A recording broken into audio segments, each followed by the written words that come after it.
Hello, everybody. Good morning and welcome to Live at the Waterhole. Where first up, surprise, surprise, we're at the Africam Old Donyo, which is located on over 111,000 hectares of private land in the heart of the Chulu Hills between Kenya's Tsavo and Amboseli National Parks. My name is Ralph Kirsten and welcome aboard once again. What does the bush hold in store for us today? Well, you'll have to sit back, relax, and wait and see. And as per usual, please don't forget that this is a live and interactive experience. So we'd love for you to jump on board with us and send us through your questions and your comments. You can do that by going on the WildEarth website and registering. What would you like to see? What would you like to chat about? Let us know. So we had an eland there, and obviously now he's disappeared off into the bush. So we've got a nice scan of all the elephant activity that we've had here. There's been a lot of elephants around this waterhole, particularly in the last couple of days, with a number of big tuskers being present. So yesterday was pretty much an elephantastic day. Lots and lots of elephants, no predators. We did have in the last couple of days, but none so yesterday. But it was made up by all the elephants that were pretty much all across the board.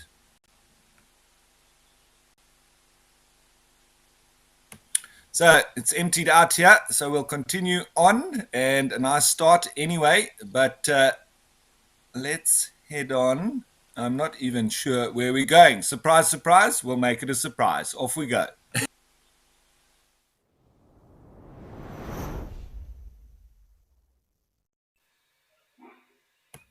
And it's Jamala, which is in the Madikwe Game Reserve of the Northwest Province of South Africa. This is on the border of Botswana.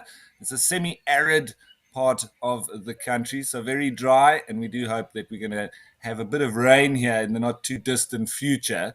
But as I said of yesterday, it seems the elephants are going to keep on coming.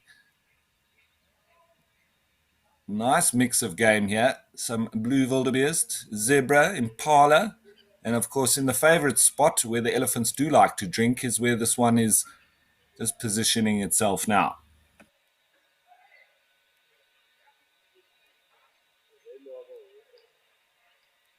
They do like going where the fresh water bubbles out, so that's where this one is drinking from. But if I'm not mistaken, yesterday we had lots of elephants all around, but there was no breeding herds or youngsters. It was only bulls, and it seems it's the same for now as well.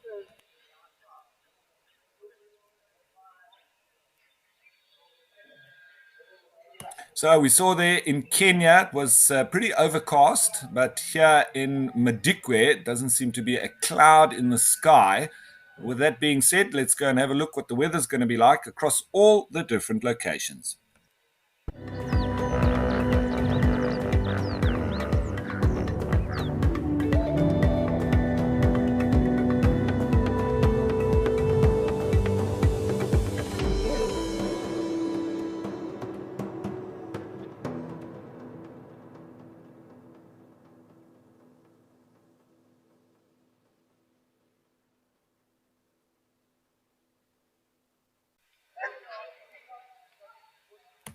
So it looks like a lovely spring day across the board, nice and hot. And that does bode well for lots of animals coming down to drink, particularly elephants. So I think we can predict we're going to see more of them.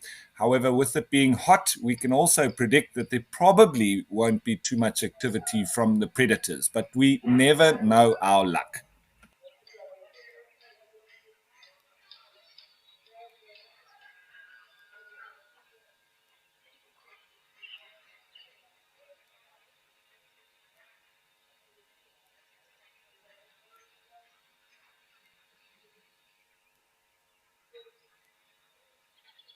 There was quite a bit of splashing and playing around going on at Kwamaratani yesterday in the Pilanesberg National Park with the elephants there. Three bulls. They were having a wonderful time in the water.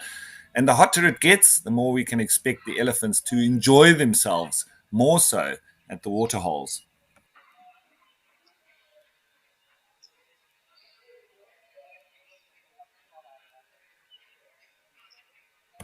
Now, Jeff, yeah, you are on the button there, very chilled.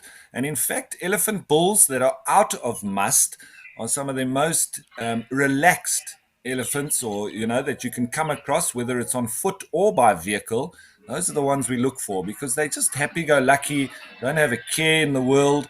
It's only when they have that increase in testosterone that leads them going into must that makes them more aggressive and frustrated and wanting to pursue the females.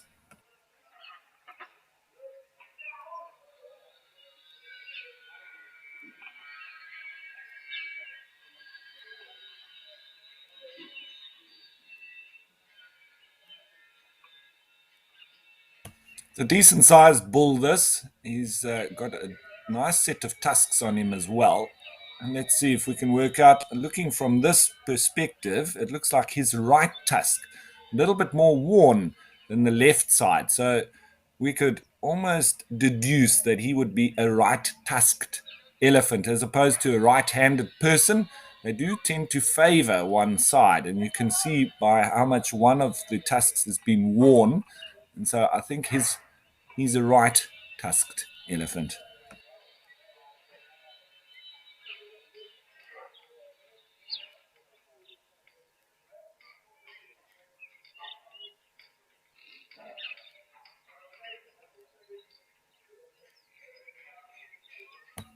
Right, it's a lovely little start here after we were at Old Donyo, coming to Jamala, and I think it's time for us to head back to Kenya and Africa Old Donyo,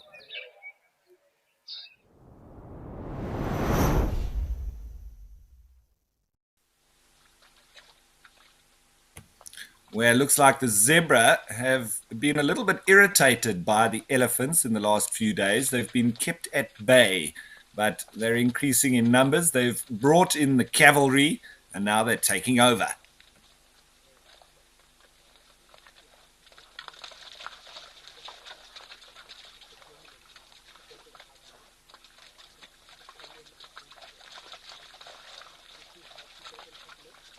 And always a wonderful perspective on this particular camera. The cat eye that we have in the Greater Kruger National Park is also of a similar perspective, and it's lovely that we have the different ranges of perspectives of the different cameras and the locations from this ground level almost to up at eye level, and then looking down on them as well. So we get a lovely range.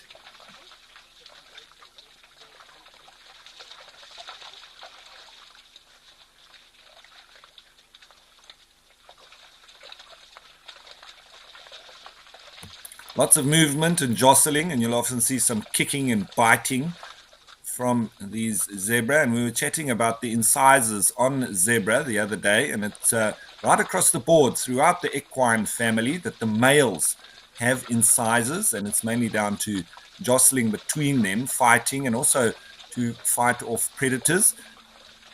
That goes right through all the different zebra, from the Birchells to the mountain zebras, both the Cape Mountain zebra and the Hartmann's mountain zebra, as well as the Grevies and the now extinct Quagga.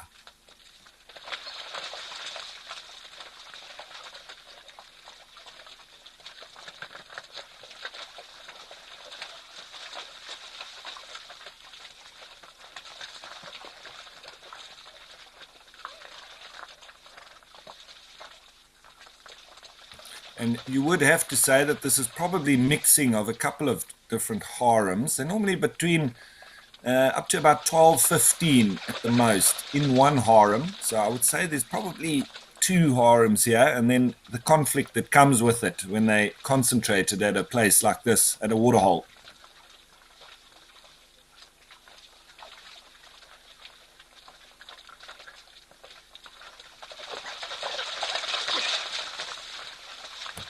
Yeah, there comes the bites.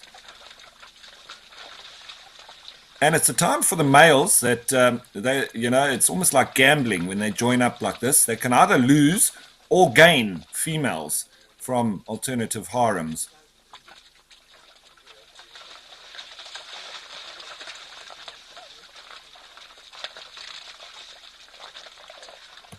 And a Maasai giraffe making its way in the background there. Truly like the peanut gallery.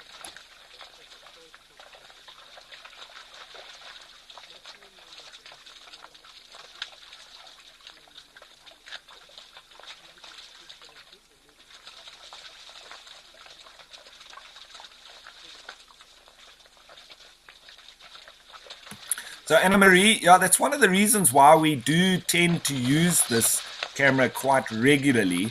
It's just so close to the action that you get to see it and hear it, and you can almost smell what's going on. It's just fantastic.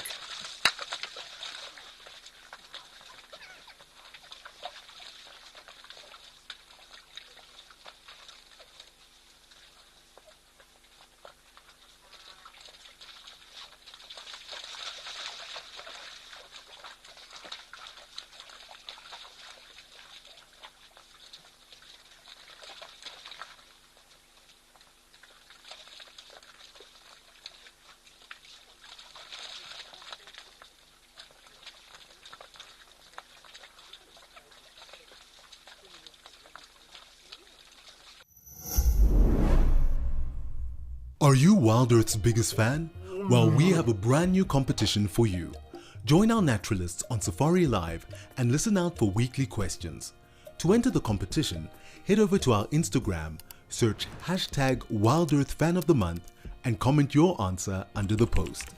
The monthly winner will be determined by the total quickest and most correct answers. We announce our winner at the end of every month. Tune in to Safari Live daily.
And it's all obviously competition to get the most sun exposure. So you can imagine that the one on the top may be going to be getting the most.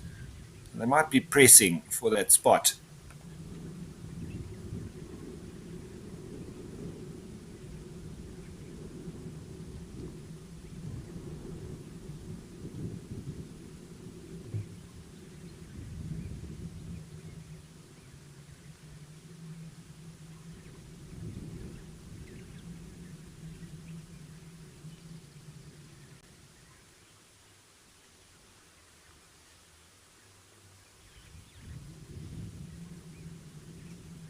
They're not the best climbers, are terrapins, so we may see a bit of rolling or falling off of this little pinnacle, but for now it seems like it's quite well balanced.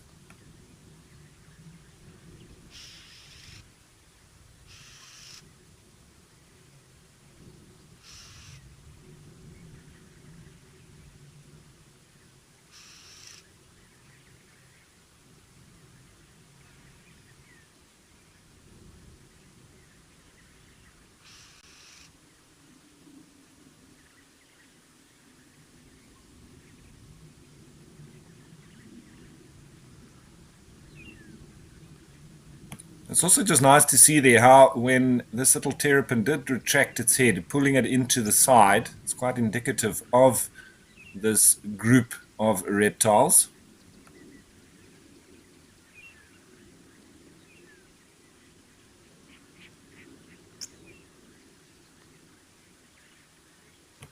Catching the morning sun, getting their energy, and after that, they'll probably go into the water and do a bit of hunting for anything they can find.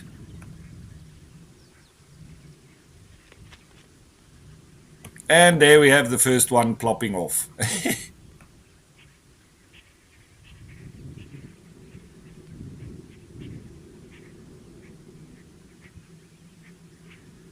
The one on the top looking very smug now, obviously, that he's lost a contender. Only one to go.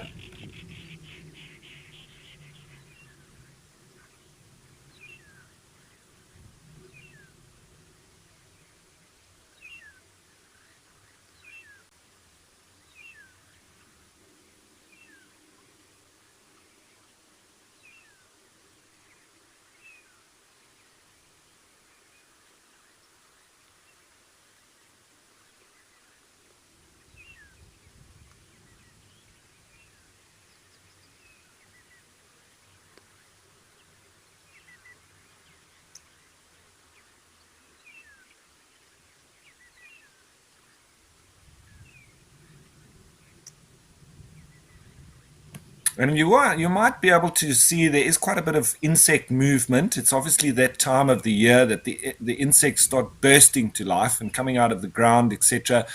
It really starts when the first rains come, but there is a little bit of it now already with the lengthening of the days and lots more sun about, the warming of the earth, and that's when a lot of that hatching out starts occurring. But as I say, once the rains come, then there's a real explosion.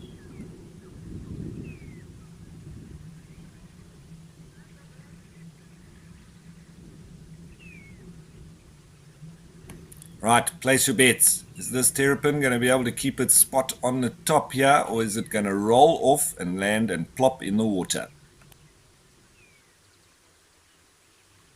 Looks like he's making a move to head for the water, or is he just feigning?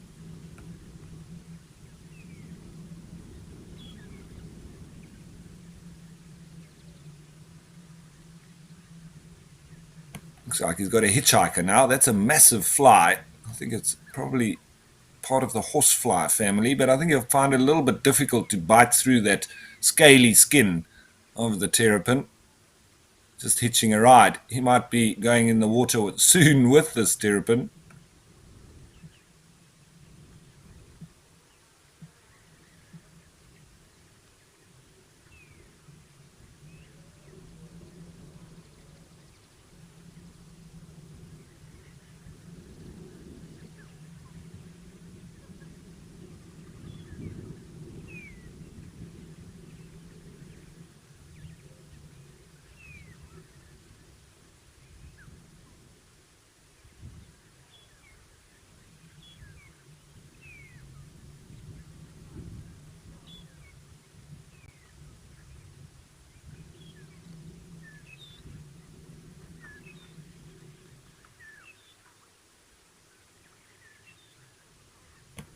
Jeff, thanks for your comment. Yeah, I think you're definitely right. He's just showing off, isn't he?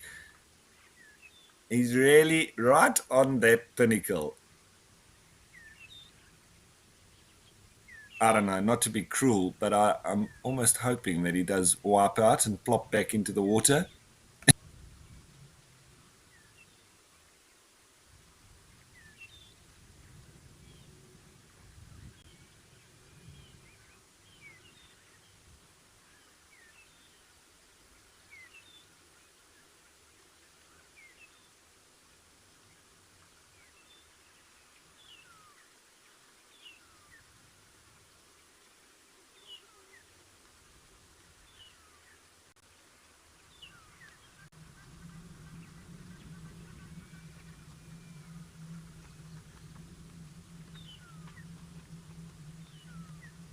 Mr. H, absolutely. I think there should be a yoga pose called the terrapin, and all the way from the UAE. Fabulous to have you on board.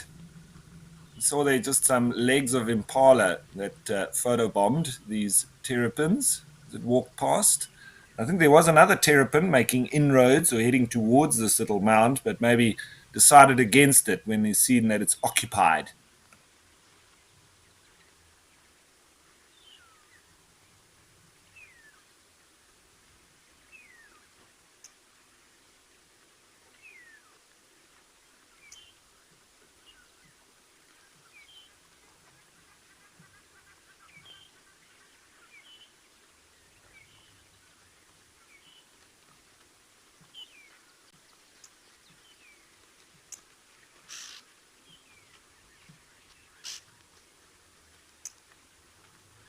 Who would have thought that watching terrapins could be entertaining?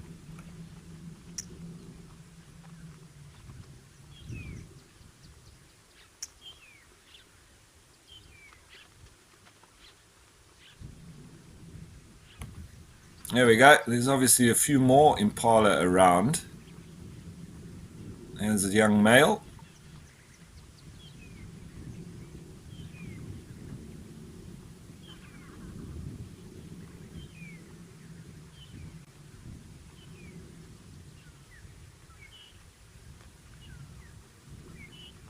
Oh, is the terrapin going to get scared off? No, he's maintaining his pose.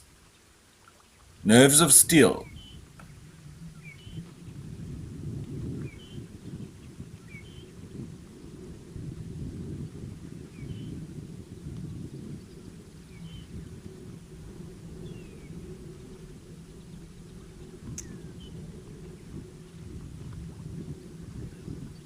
There's an impala with a.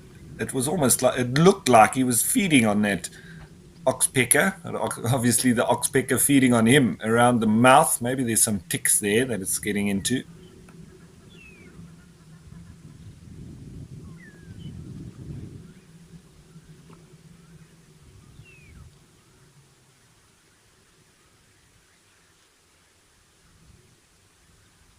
So I think the animals are competing for the most precarious pose with these oxpeckers. That one, particularly around the mouth, now looks like it's going for the ears. So all those nicely hidden spots that the parasites, ticks and fleas, they like to get into. So there's obviously lots of food availability there for the bird, but it does become quite irritating when they're climbing in the ears. You see there, I think they sometimes do enjoy it, but then sometimes it's a bit too much.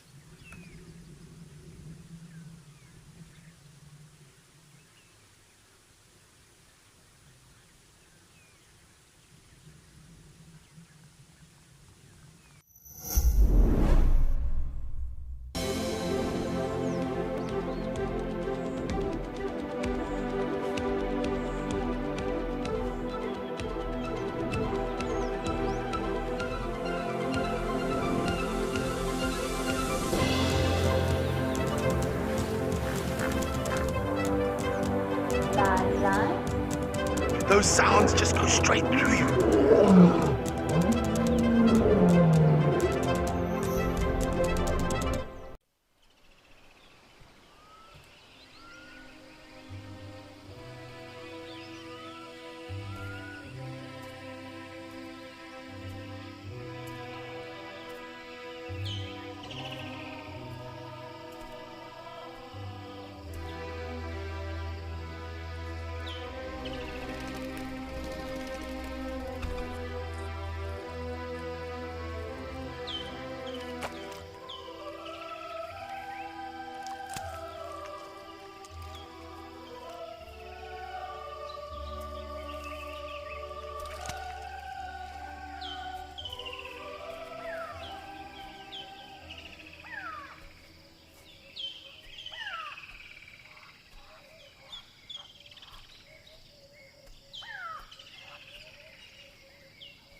A slight irritation now starting. You can see not too comfortable with this live hat.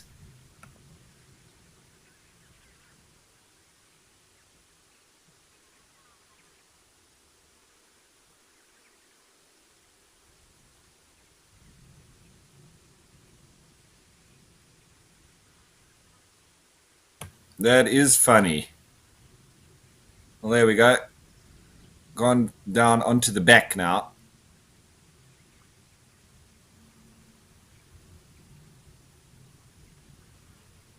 Where's our terrapin? Looks like he's wiped out. I think he's back in the water. Couldn't hold his position.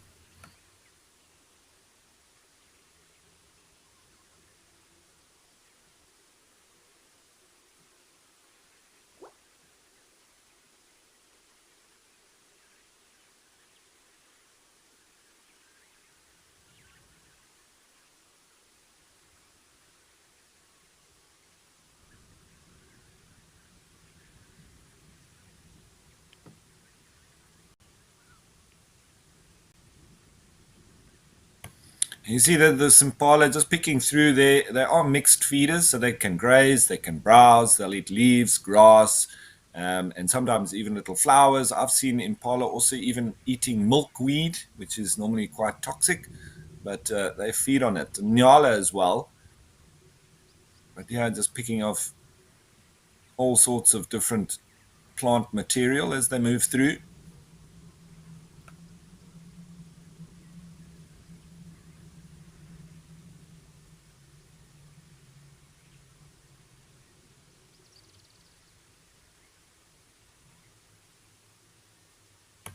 Right, so from the yoga terrapins to the living hat on the impala, I think we'll change of place now, and this time we'll go back to the Madikwe Game Reserve, but a change, and this time let's go to Africam Tau.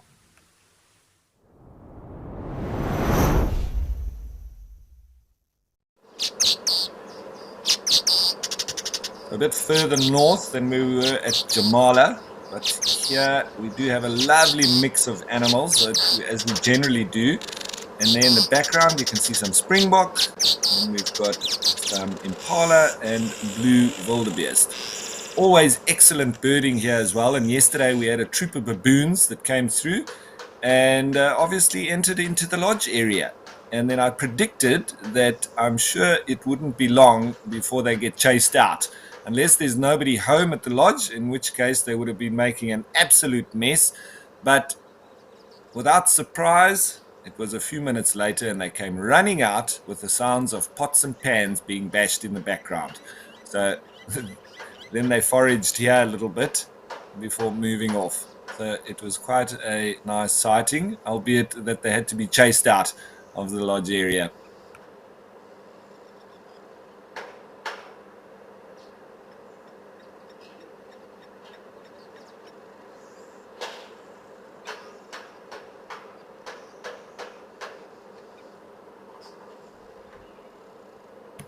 Always excellent birding here. We've had yellow-billed storks, spoonbill storks, white-faced whistling ducks.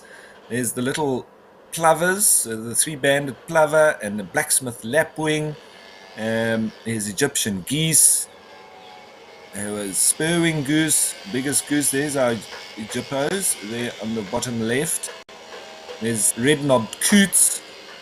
There's black-winged stilts.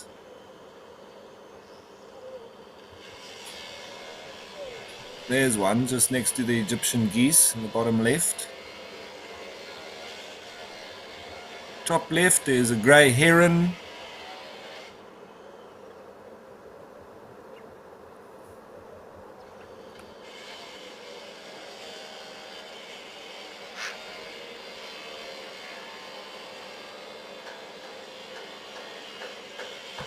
There's also one of the spots where the elephants do come through as well.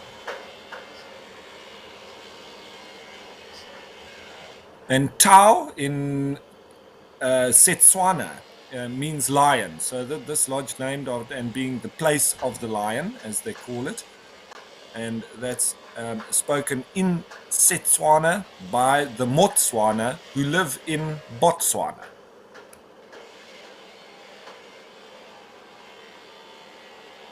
That language also very close to Sotho, that is spoken across sort of and down from Botswana through Gauteng and all the way into Lesotho, where those people come from.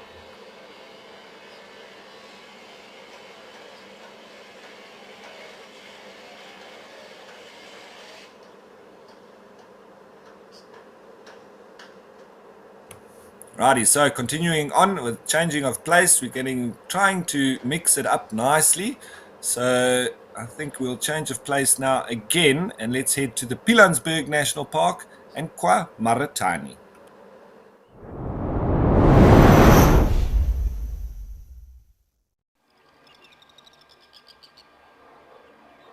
This is where we did have lions a couple of days ago, a young male with some females, and they were drinking at this waterhole.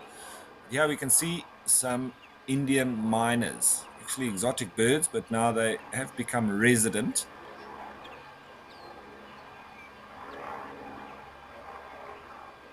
Very intelligent birds these are. And I've never seen it, but I have been told that they can actually be trained like parrots to be able to speak.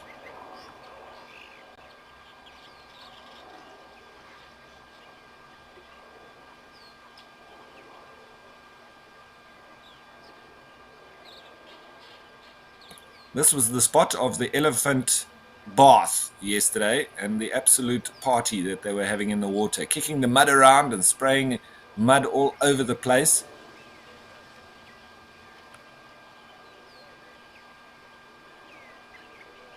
It's also a very good spot for birding.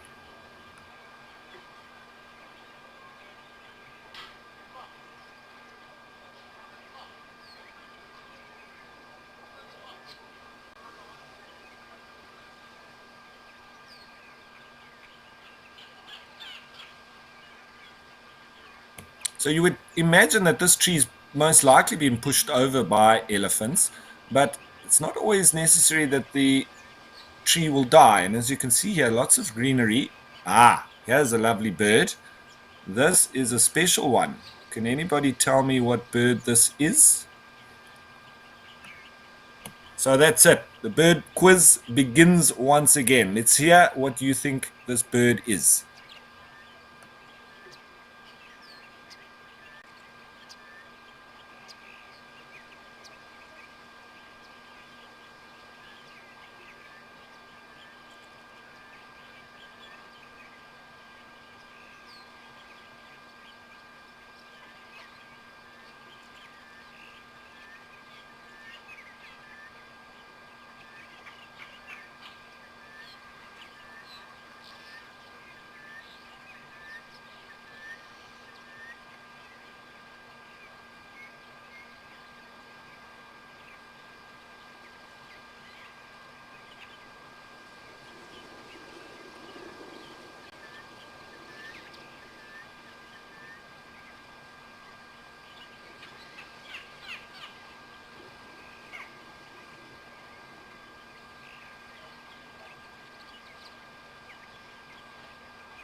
So there's a comment come in that asking if this can be some kind of heron. Yes, you're quite correct. Anna's hobbies.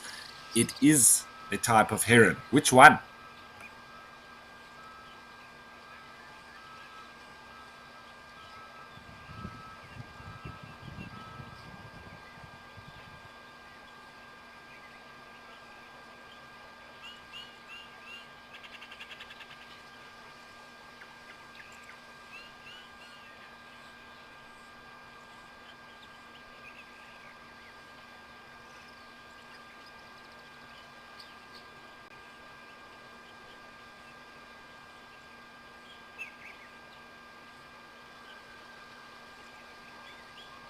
So Boulder, you saying a green-backed heron. What do you think? Does that look green to you? Modo? Is it green or is it blue or is it black? It's one of those ones. I would have to lean towards another one. It all depends on the light that you look at this bird, but there's a few indicative sort of characteristics that we're looking at. That little bar just below the, or at the back, going underneath the eye, and then that bluey black coloration on top, and that sort of speckled nature to the wing, with it does look like yellow to orangey legs.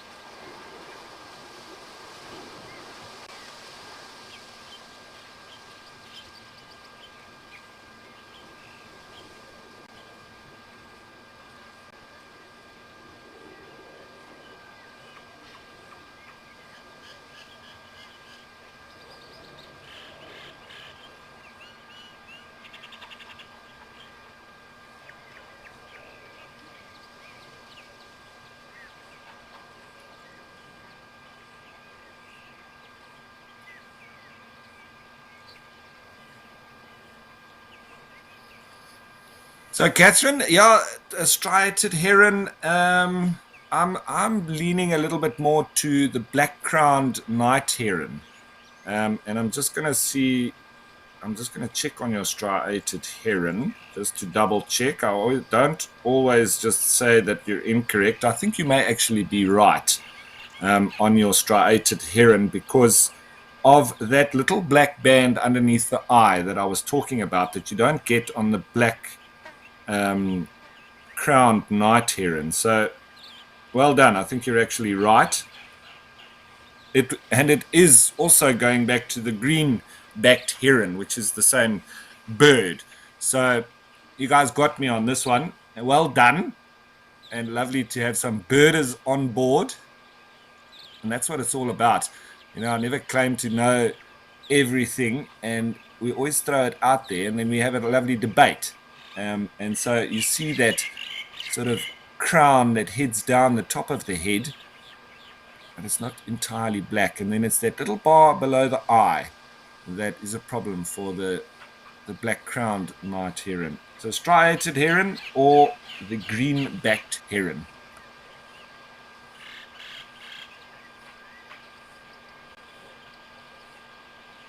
They'll also be fishermen. So what they do is they don't walk around as much as the likes of the grey heron.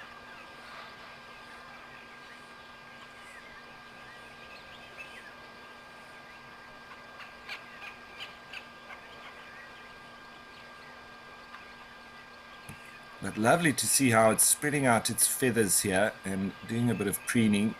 You don't often get to be this close to the likes of a night heron.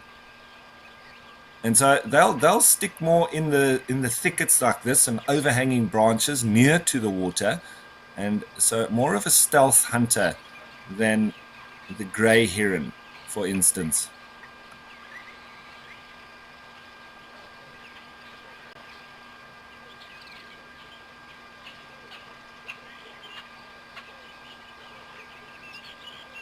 Really putting on a display for us here now. This is wonderful.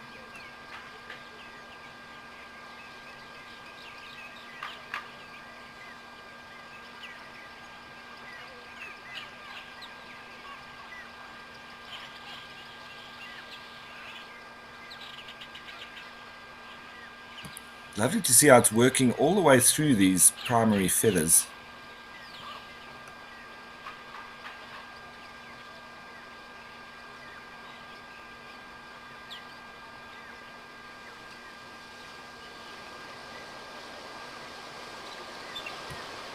And what do we have here on the right? Is that a dark-capped bulbul?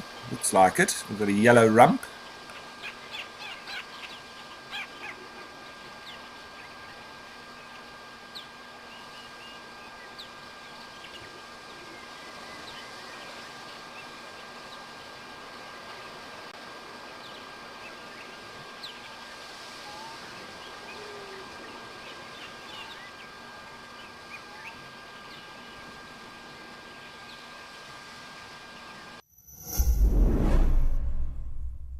Do you love relaxing at a waterhole with the sights and sounds of Africa all around you?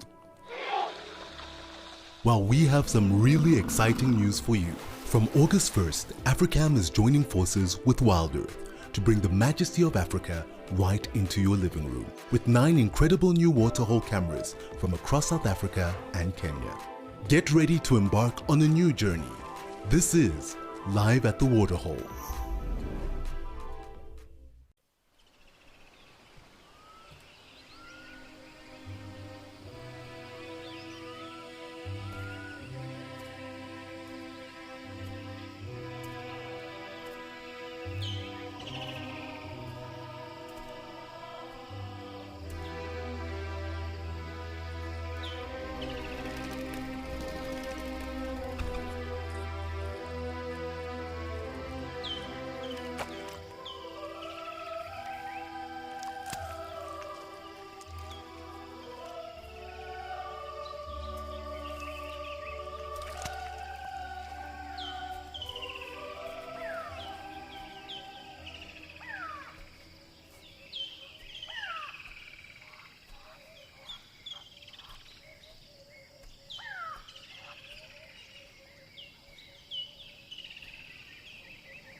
There was a little mongoose that went through there in the background. I don't know if it was a slender mongoose. Just behind these, there he goes.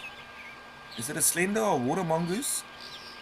Just moved off on the right there, just past these impala. Seem to have a little black tip to the end of the tail. That's why I thought slender. And it didn't seem dark enough to be a water mongoose. So I'm going with slender.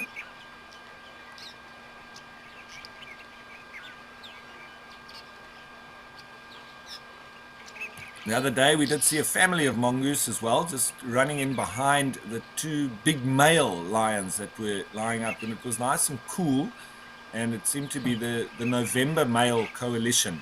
But there were banded mongoose that moved in then, and now nice to see a different species. This was a solitary mongoose, and also had a longer tail than what the banded mongoose do.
So Patrick, it seems you're an avid birder. I'm glad that you enjoyed that heron, striated heron or green-backed heron, night heron. It's always great when we can see these birds up and close. It's very difficult with these cameras, and particularly so when we're out there with On the sunrise and sunset safaris, we really struggle with the birds to get them on camera because it's just the timing that generally, as they cut across to us, the bird, without doubt, will fly away in those seconds just before they come to us. And then we talk about the branch that the bird was on.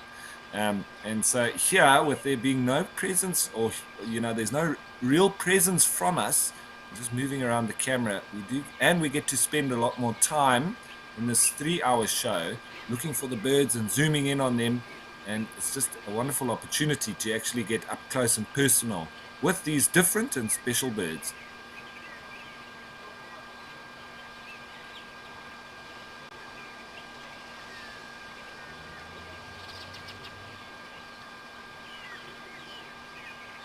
You see, and it's also nice here because there's lots of cover for the birds, so we can have a good range of different birds. When you see, like at the likes of Old Donyo, it's mostly doves that come in there, and they come in, they drink quickly, and they fly off because there's no real cover for them anywhere nearby. So here, I think having a much better range of birding.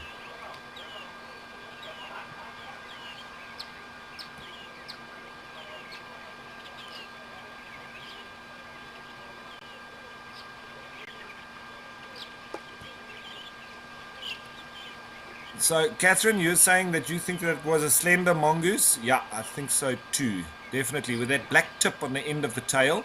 So, if it was a yellow mongoose, which is very similar looking to the slender mongoose, it would have a white tip on the end of the tail. And they're more of an arid species. The slender is sort of more widely distributed. And they, as I say, they both got that same profile. They're quite long and low to the ground, and then they've got that extended tail which sort of stands up at the end, and you can very clearly, and I clearly saw the black tip on the end. So I agree with you, Catherine.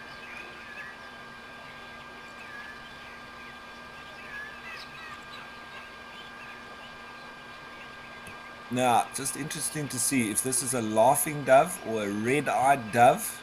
It's difficult to see, and I find it difficult to actually tell between them. Obviously, the call is the dead giveaway. It's very easy to tell. If I had to hazard a guess, I would go with red-eyed dove.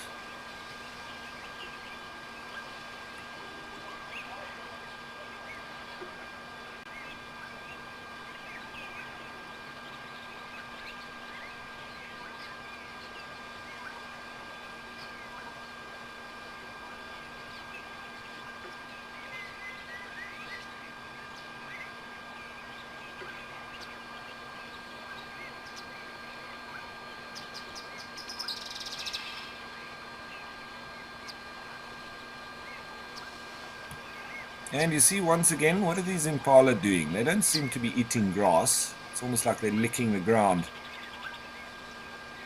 Always lots of mineral salts on the banks or next to water holes. So at this time of year, this is quite a common behavior from the animals across the board, especially where it hasn't rained yet. The bush is not providing all the essential nutrients for the animals, so they do go out looking for supplement in that. And I do believe that they are feeding a bit on dirt here as well. We've seen it a lot at Jamala, a little bit at Old Donyo, and now I'm pretty sure here too at Kwamaratani.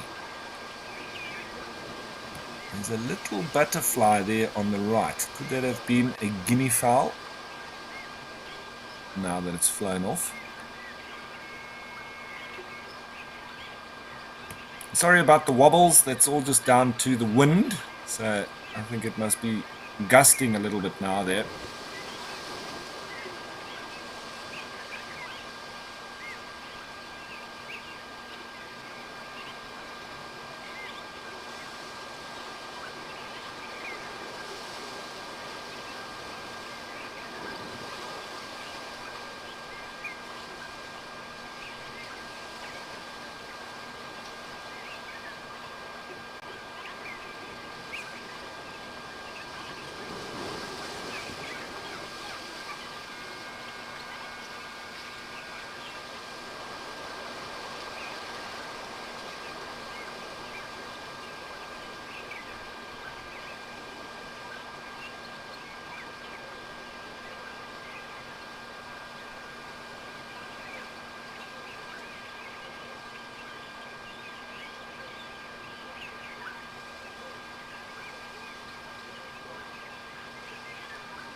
I don't know if you folks agree with me that these impala don't seem to be feeding and more so just licking the ground.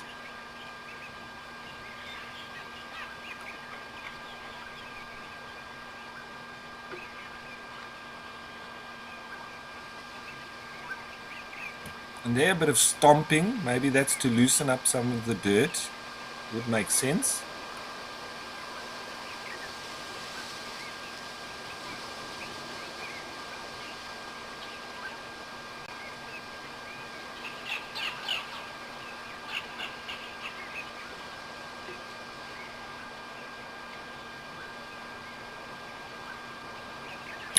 So Lottie, yes, it all depends. Private reserves obviously will definitely do that. National parks will do it in the case where it comes from management, where there's a drought and so on. This is the normal yearly cycle. We have been through quite a wet. We have had quite good rains, even into winter, but it's been quite a while since it has rained. So I don't think that they would be thinking about it anytime soon, but that is definitely a possibility. They can put down salt licks, and I've been involved with this. Having studied nature conservation and been part of management of different reserves, it's obviously a planned thing that you need to get in with if the animals are really not getting what they require. Uh, there's something putting up quite a bit of shade in the background there. I wonder what that is. Is it an elephant coming in? So, and the salt licks is made up of sodium base. So, a lot of salt to the base of it. And then they put in the likes of gypsum and I forget the other ingredient. And they make it into these big square blocks. Yeah. What do we have here? Mr. Big Legs Jumbo, I think, coming in the background. I saw that dark shadow and I thought it must be a Loxodonta africana. And here he comes. Probably going to take over. Maybe, hopefully, he'll have a lovely bath as well. So those big blocks will then need to also be put out in specific areas because it's very much like your waterhole placement, where there's very high impact from the animals wherever they are placed, whether it be water or salt licks. So you don't want to put it in a sensitive area that can be very easily overgrazed or trampled and will have a high impact on the bush. You want to rather put them in areas where the animals normally don't go, and you can actually then manipulate the animals to go and utilize areas that are underutilized. And so, this is all come through in the study and the research of conservationists and researchers. And it then obviously assists with the management of the reserve itself, where if you put it in the wrong places, it can really be high impact and to the detriment of the area involved. So you can use it to your advantage or it's going to be a negative.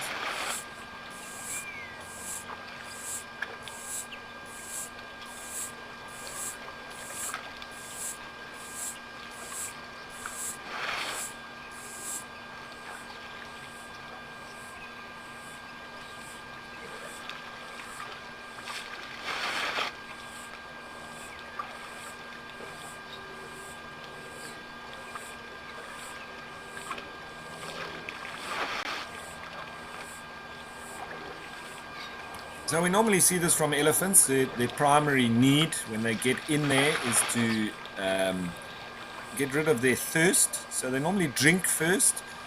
And then once they've quenched their thirst, then there's the potential for them to start spraying and bathing and maybe even playing. And then generally move on to the dust bathing, sealing in that moisture.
Do you remember the stars of Juma?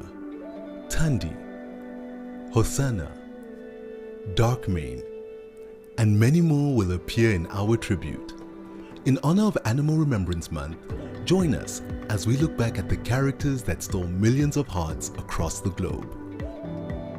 Watch it live. WildEarth. We are Safari.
So then you'll also notice that there will be preference for where the elephants drink, because they are like water connoisseurs. So they prefer nice, fresh tasting water. And then they'll move to different areas, particular areas for where they get their mud and where they wallow. And this seems to be the spot where there's a nice muddy area. And they sometimes also use their feet to mix the water and the mud together and make it nice and slodgy so that it sticks to their body when they spray it on themselves.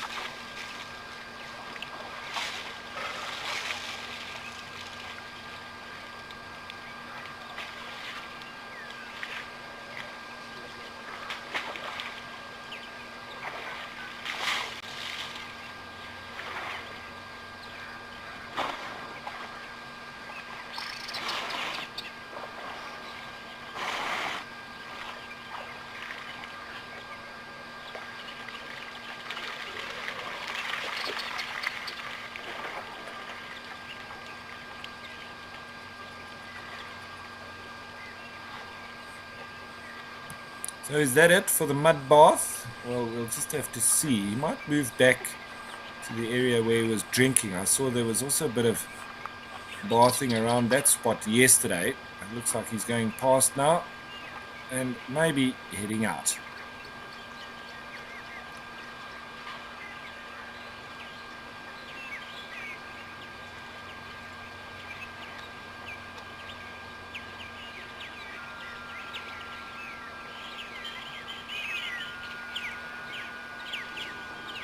May look for some dust to do some dust bathing. Seemed like he was checking the area for the consistency of the dirt there. It looks like it wasn't to his liking.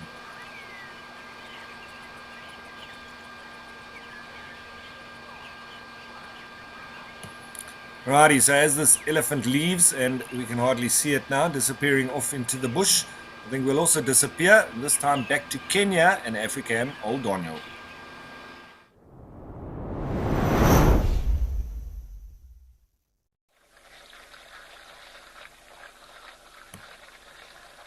So the elephants really are becoming the stars of the show. It seems as we get hotter, heading into summer, that's going to be the call of the day, mainly elephants.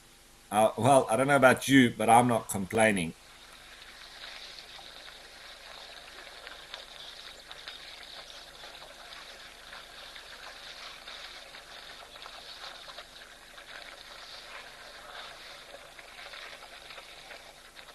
So this one, not really one of those big tuskers that we've had here. He's got a decent size. He's got decent sized tusks on him, but nothing close to some of the boys that we've seen here in the last few days. It's been absolutely magical here, and who knows? Maybe today will be the same.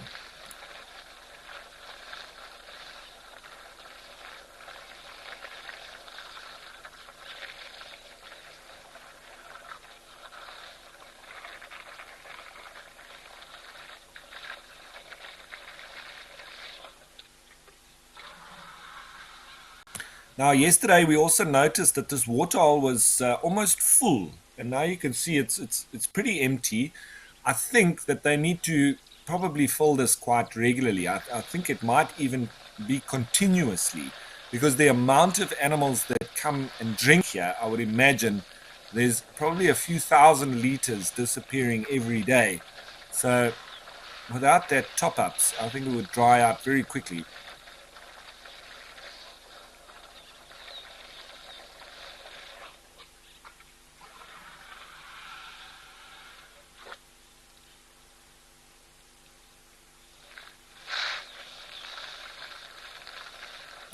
There's a fringe-eared oryx just running through in the background.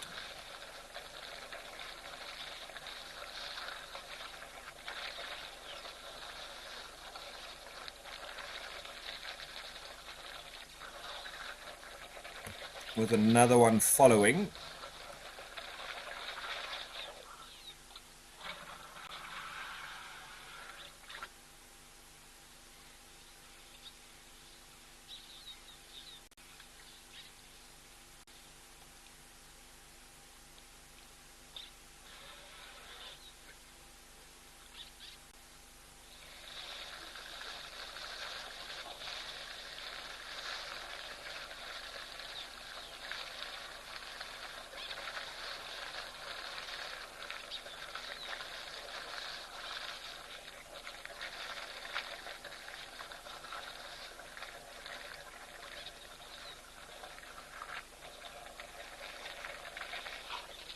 And the elephants really do spend a lot of time here at this waterhole, and it's all purely for drinking. There's a little bit of spraying water around sometimes, but it's mainly just for drinking. And then sometimes they mill around here as well for extended hours. I think they just really enjoy being around water in general.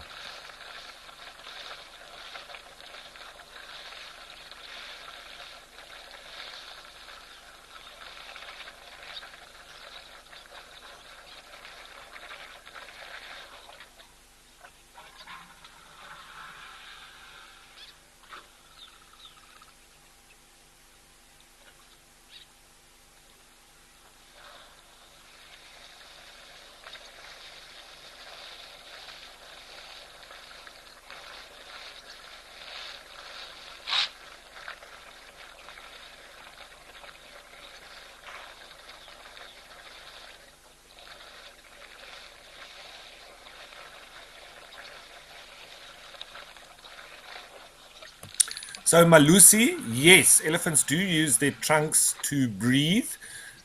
It's just basically an extended nose. So they can breathe out of their mouth, but and out of their nose. And they can also sneeze out of their trunk. So it is just a very long nose.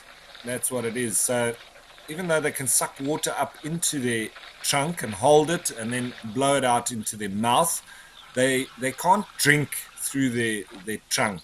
They don't suck it up and just go straight, it would literally be like sniffing water up your nose through a straw.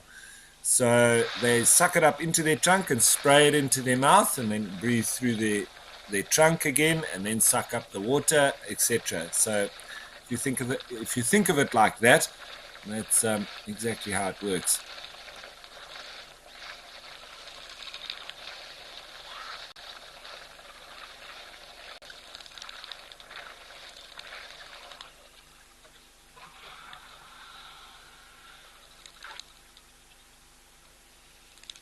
So when we see them sort of drinking at that particular spot there, I think that's where the water actually comes out. I think there's multiple spots here on this water hole where the fresh water, where they top it up, does actually come through. So I think that's what they're doing there.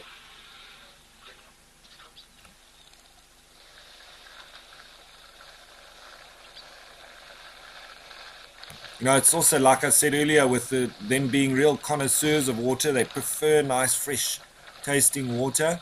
And we had all the zebra in here earlier, and that water will be quite muddied now, so it probably won't taste very nice. And with the excellent smell of a elephant, it's incredibly strong. So I would assume that their sense of taste is quite similar too.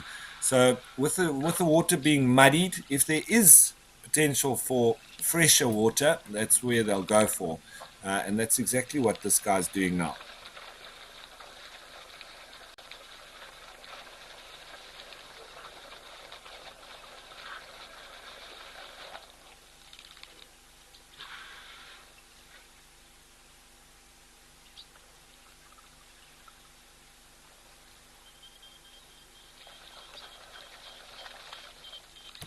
Lots of emerald spotted wood doves coming in and out there. You can see the brown and black underneath their feathers.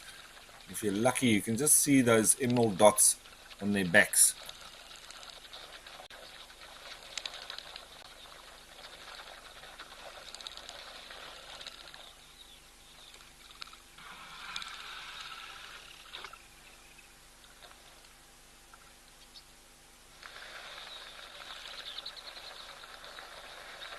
You see a little bit of change in the contrast. I think it's just as the clouds are moving in front of the sun, and then when it pokes through again, we get less of a grey color and more of the actual color that's showing itself.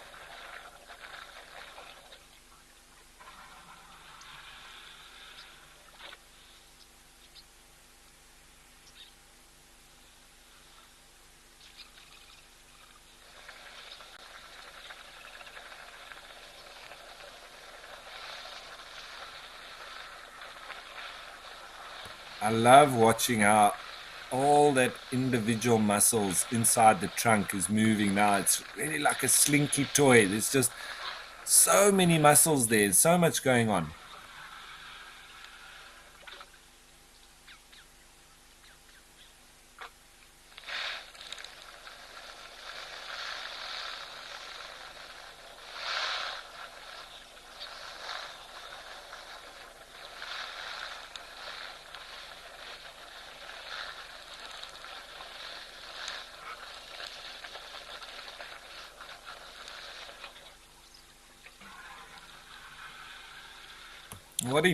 What he's doing here, it reminds me of when you slurp at the end of a milkshake, and you try and get the foam at the end. He's really got to slurp it up. Seems like that's what he's trying to do with his built-in straw.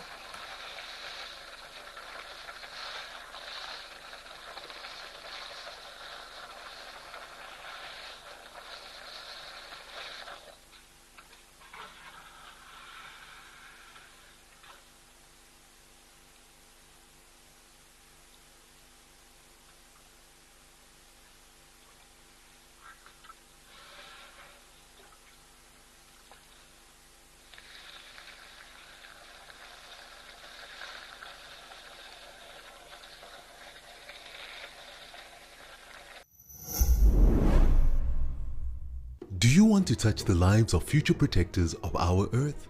Thanks to our wonderful WildEarth explorers, WildEarth Kids is back. Sign your class up for WildEarth Schools and enjoy a special virtual field trip to Africa with interactive learning tailored for kids. Very warm welcome to the kids from WildEarth Primary School. We'll be dedicating the first hour of Sunset Safaris every Wednesday to our planet's future defenders. WildEarth, it's in your nature.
So our mission here at WildEarth is to connect the world with nature. And if you'd like to help us in our quest, you can go onto the WildEarth website and click donate.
So, and I think it might be one of the reasons why these elephants actually spend so much time here is because it takes quite a bit of time to get that water from where it is coming out, that nice fresh water.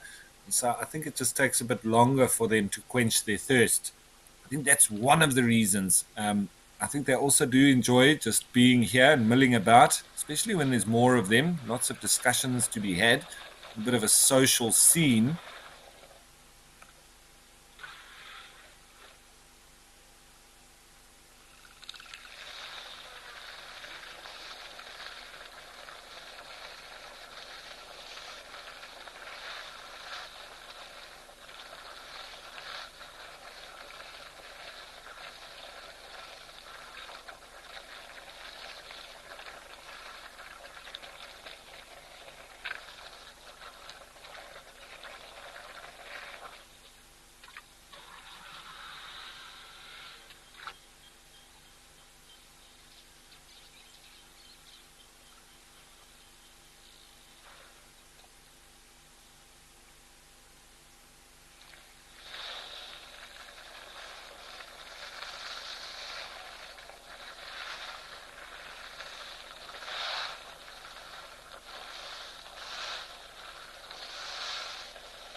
So, Jeff, we saw earlier that on the weather forecast, it's going to get up to about 27 degrees Celsius. But I would say now it's probably not quite there just yet. It's probably around 22 degrees or so, but coupled with quite a bit of humidity. So the real feel is probably already over 25, and because you've got that real closeness that you do when you have increased humidity, this being relatively close to the equator, and it never really gets cold here. So even though it's still in the 20s, I can tell you the humidity will be there too. So it's still rather warm indeed.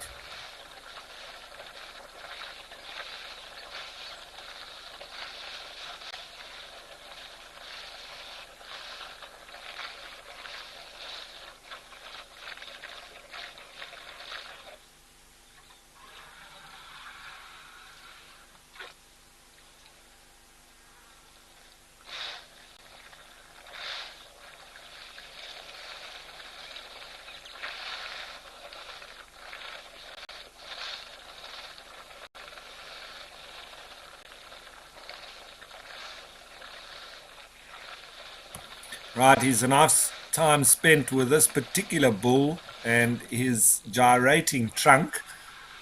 But I think we'll change of place once again. Let's head back to the Madikwe Game Reserve and Jamala,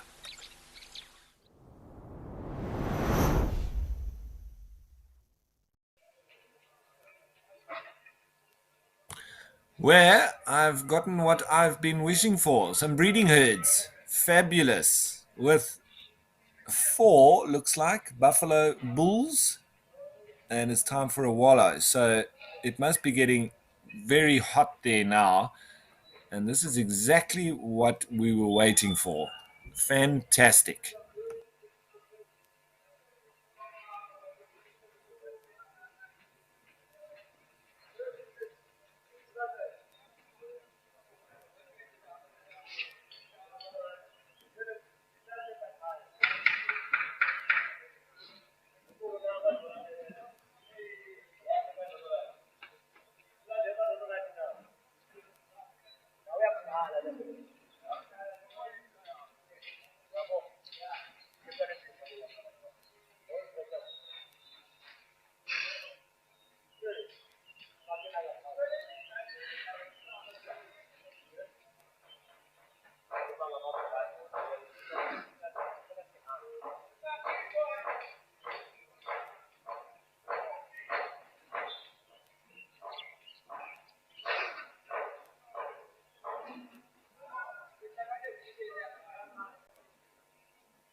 See that one youngster just got a nudge from the tusk of that bull walking through, almost like out of my way, boy.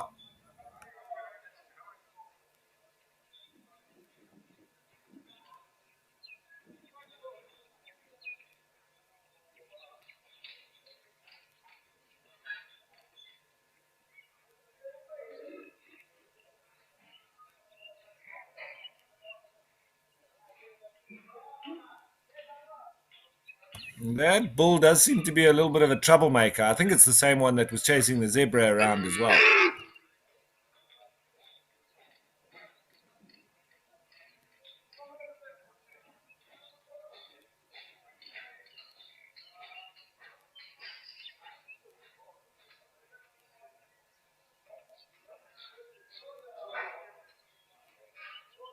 So this is landing up a very full waterhole now. It's just fabulous.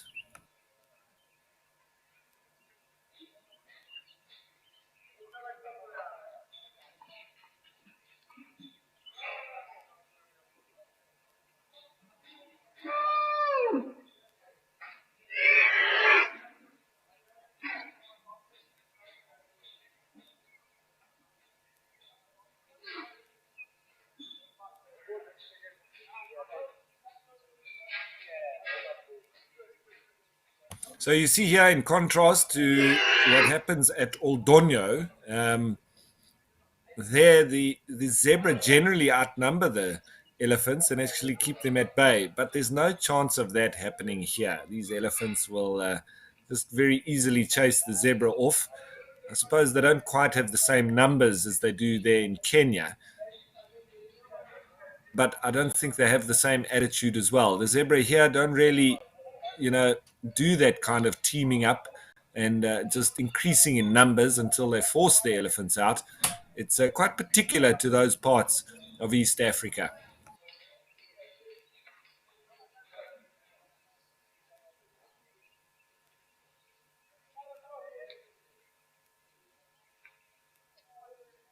And here, using that same method that I was speaking of, which they teach each other how to do and kick the mud backwards and forwards,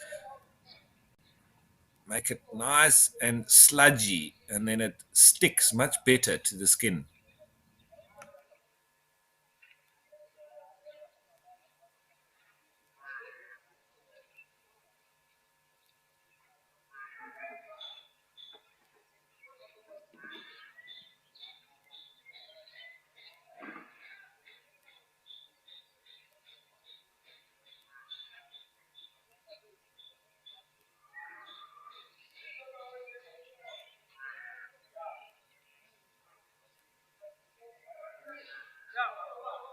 And you can also notice that the youngsters aren't quite as accurate with their sprays as the older individuals.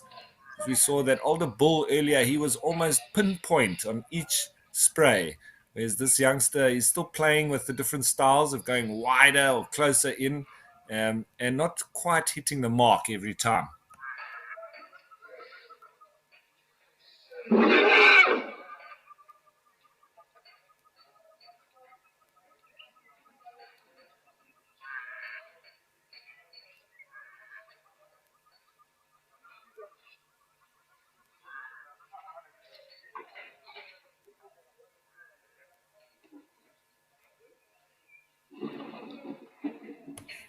So a nice comment in there, CJ. It's always wonderful to have elephants in, and nice to have them across all the different locations. And as I say, we can normally expect that the hotter it is, the more elephants we're going to have down by the waterhole. So it might keep the predators away, but we really have lots of action across the board.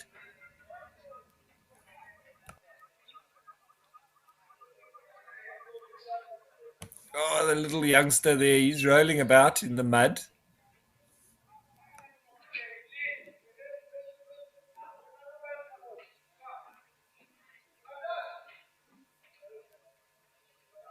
And this old buffalo bull just making his way through the mud there. I'm sure he's going to go for a wallow. They do love lying in the mud, and they can do so for hours on end.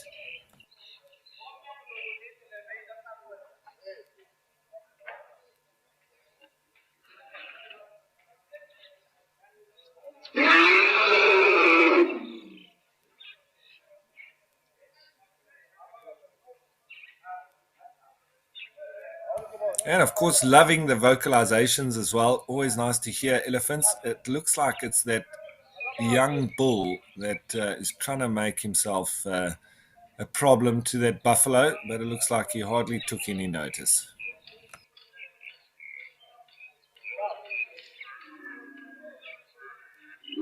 And the buffalo now starting to horn the mud.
So Lisa, yeah, you do sometimes notice that when after they've sprayed themselves full of mud, they may rinse it a bit with water. However, they also very often just go for dust after that.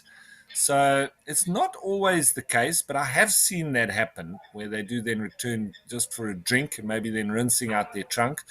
I'm not quite sure how they go about um, getting mud up their nose, sand and dust up their nose when they dust bathe, without constantly sneezing. Now, we do know that elephants do sneeze, but the amount of times I've seen elephants sneezing is quite few.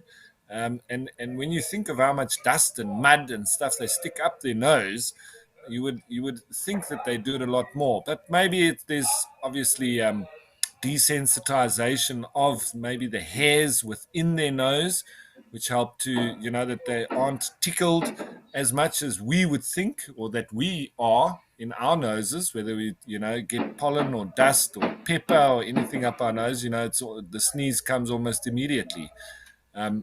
So it's an interesting topic, but I think there must be some kind of desensitization for them to be able to particularly take up dust into the nose without sneezing.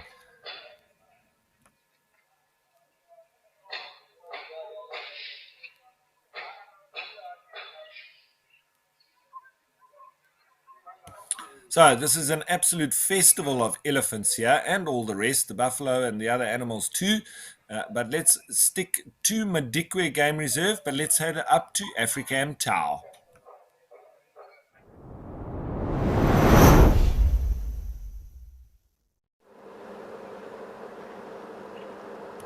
where the day has continued with elephants coming down to drink. As suggested, as predicted, with it being nice and hot, we're going to have lots of elephants coming down to drink. So that's something to remember also if you're going out self-driving or whatever in game reserves or whatnot. When it's very hot, go looking for the water. You'll generally find the elephants there.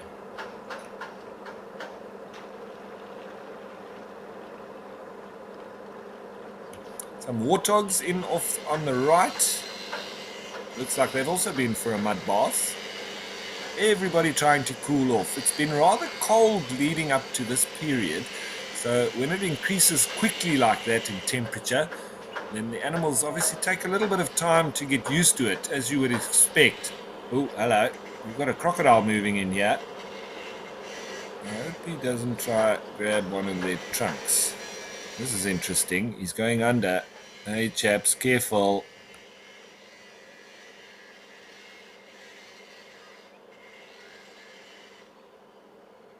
No, looks like he's turned.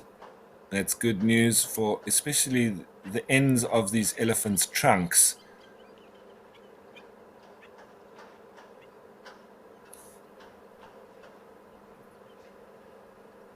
I don't think they quite noticed the crocodile.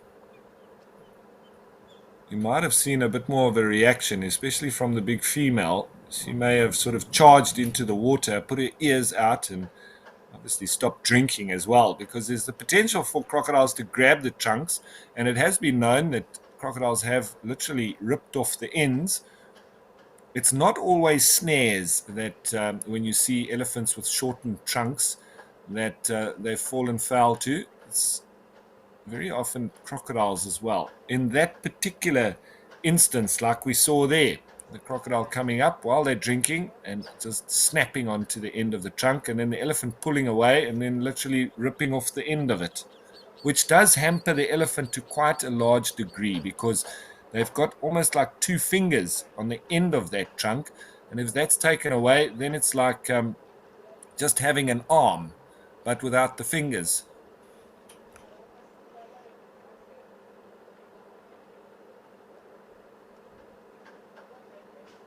And we've seen one elephant in the Juma area that's got a shortened trunk, and you see how she's not really able to grab things. She's got to wrap her trunk around it, as we see this youngster now getting and hitting the spot on that rock. Looks like it's perfect height to scratch its belly.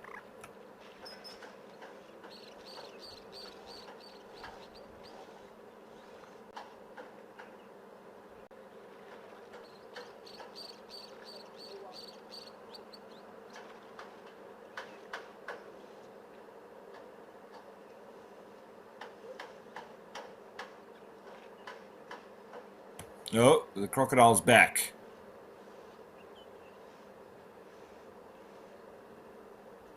Well, the crocodile's got to eat, but I do hope that it's not just to injure one of these hippos, elephants. Sorry, I'm going through all the names now. There we go. Looks like they're moving off.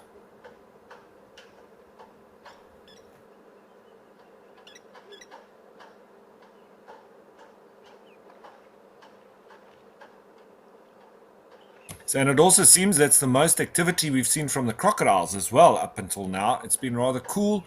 So now that it's heated up, they probably haven't eaten for a very long time. So with them getting more energy now from the sun, they're maybe going to be on the prowl a little bit more. So we need to keep our eyes peeled for when these crocodiles actually move in for the hunt.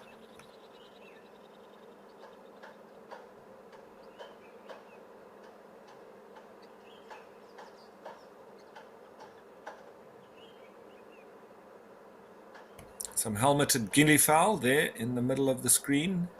Blacksmith lapwing off to the right.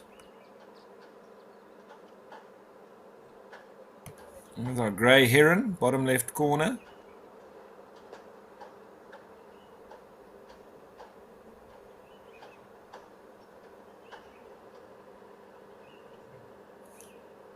There's a couple of female kudu up on the left.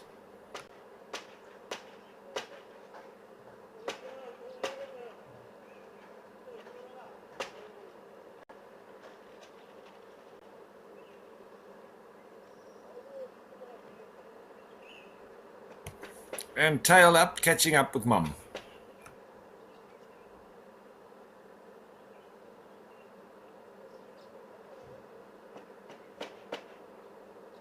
See all those warthog going to that scratching post? It's obviously a very well used spot. They're getting chased off now by the elephants.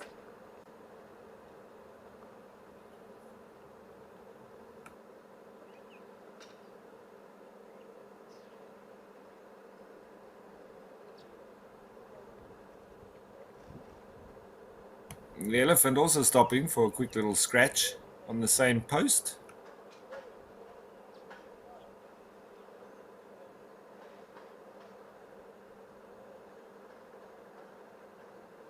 Well, there you go, the kudu heading back to the thickets. Not always very comfortable out in the open.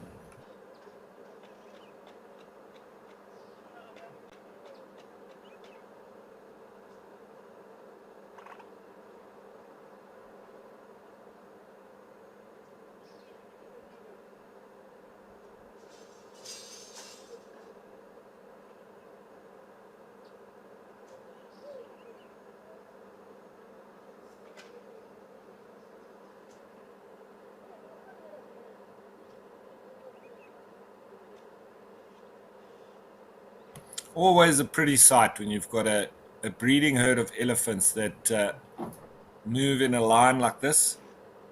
All information, obviously all speaking to each other as they go as well.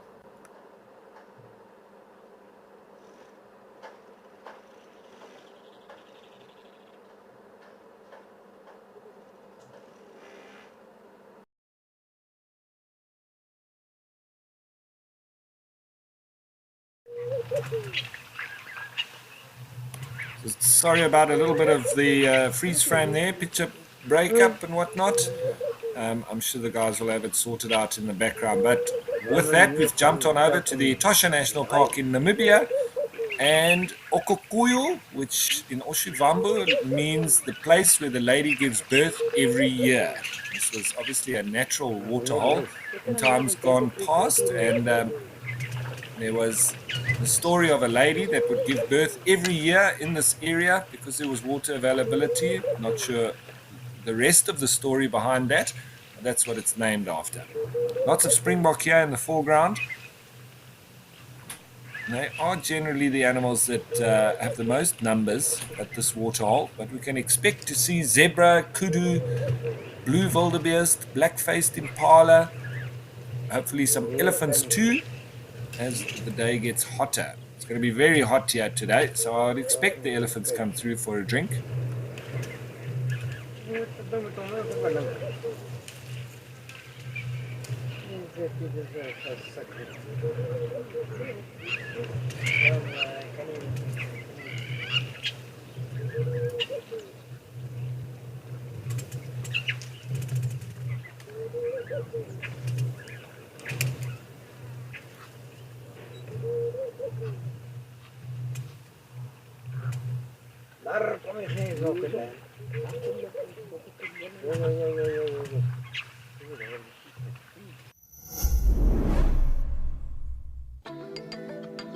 Do you remember the late characters of Juma?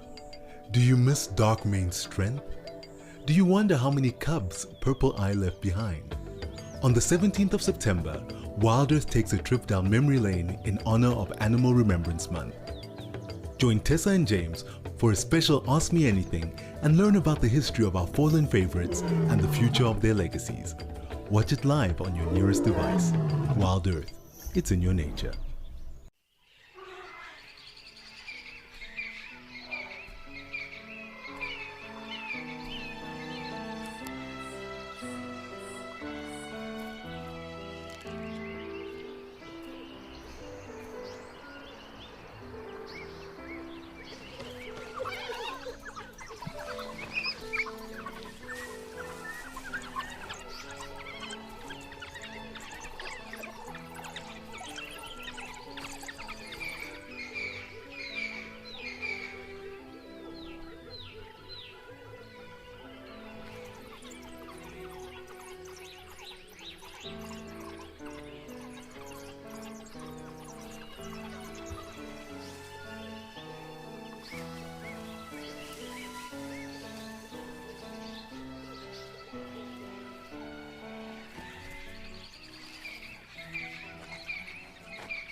So lots and lots of springbok here, but it seems like we've got some new entrants into the fray on the left. Is that some kudu maybe coming through?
Looks like there might be some gemsbok or oryx moving through in the background there, straight behind the waterhole. So they might come in for a drink.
So there, a nice little close up or better view of the kudu that have come in to drink. A couple of bulls. Now there's 3 bulls. A nice little group of females. And the oryx gazella moving through in the background. Different to the fringe-eared oryx that we see at Old Donyo. A little bit bigger, much more black to that band that we see along the belly. And then a deeper gray color to the general coat as well.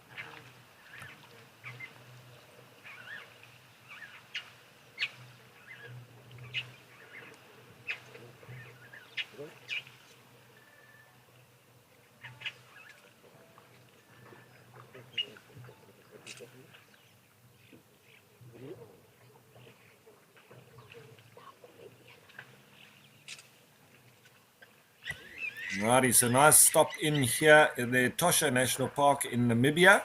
I think we'll change of place once again, and let's head this time to the Sabi Sands and Djuma.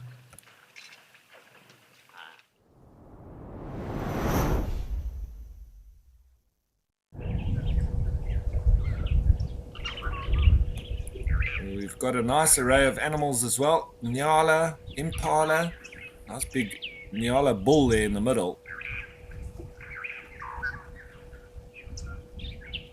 And you see what I mean? The hotter it is, the more the animals come down at this time of the day. So this is, in terms of a waterhole show, what we would actually prefer is when it's hotter, because we're just going to see so much more activity at the waterhole as the animals come in to quench their thirst.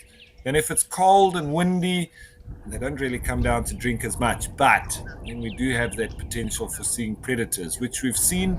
The lions were out in the open when it was very cold. So those are the days we'll see the predators generally, and then the rest of the general game will be coming down in their droves when it's very hot.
So nice to stop in here at Djuma, but I think we're going to head back to the Madikwe Game Reserve in the Northwest Province and Africam Tower.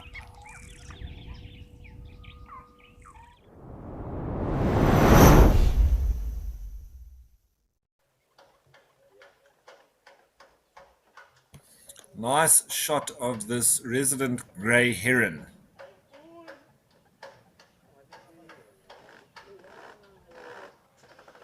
With his neck tucked in and his little tassels getting blown around in the wind behind his head.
looking to take your bond with the wild to the next level? Download our app and access in-depth chats with our naturalists and special guests.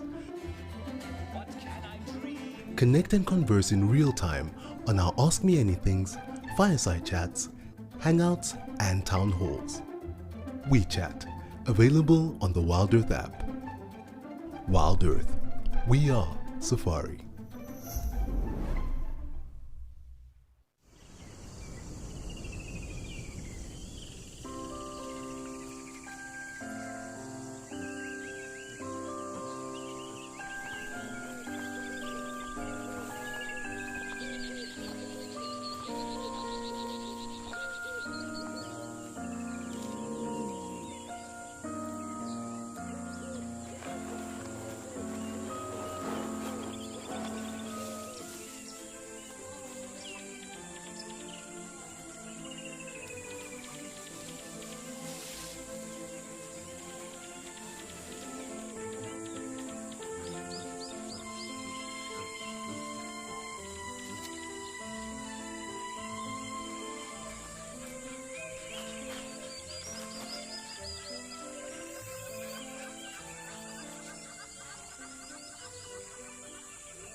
So at least also in the last few days, it was very windy here, but it doesn't seem like there's any wind today whatsoever. So I think it's making it a little bit easier for the birds to move around and forage. Although when it is turbulent, I think it does churn up the water a little bit and maybe help the flamingos in particular a little bit. But today, well, you can see the water's like a mirror.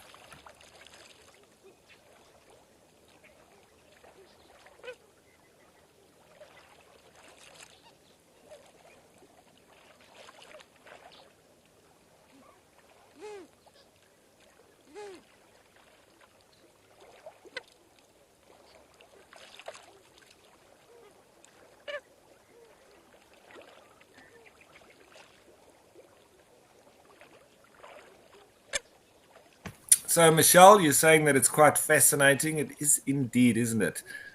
Like I say, I've never seen flamingos feeding upside down like that, and with their quite special swimming technique when they do.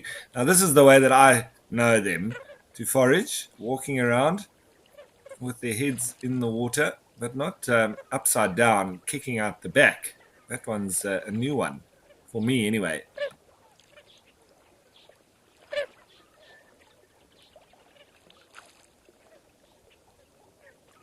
All the red-knobbed coots also interspersed in between these flamingos.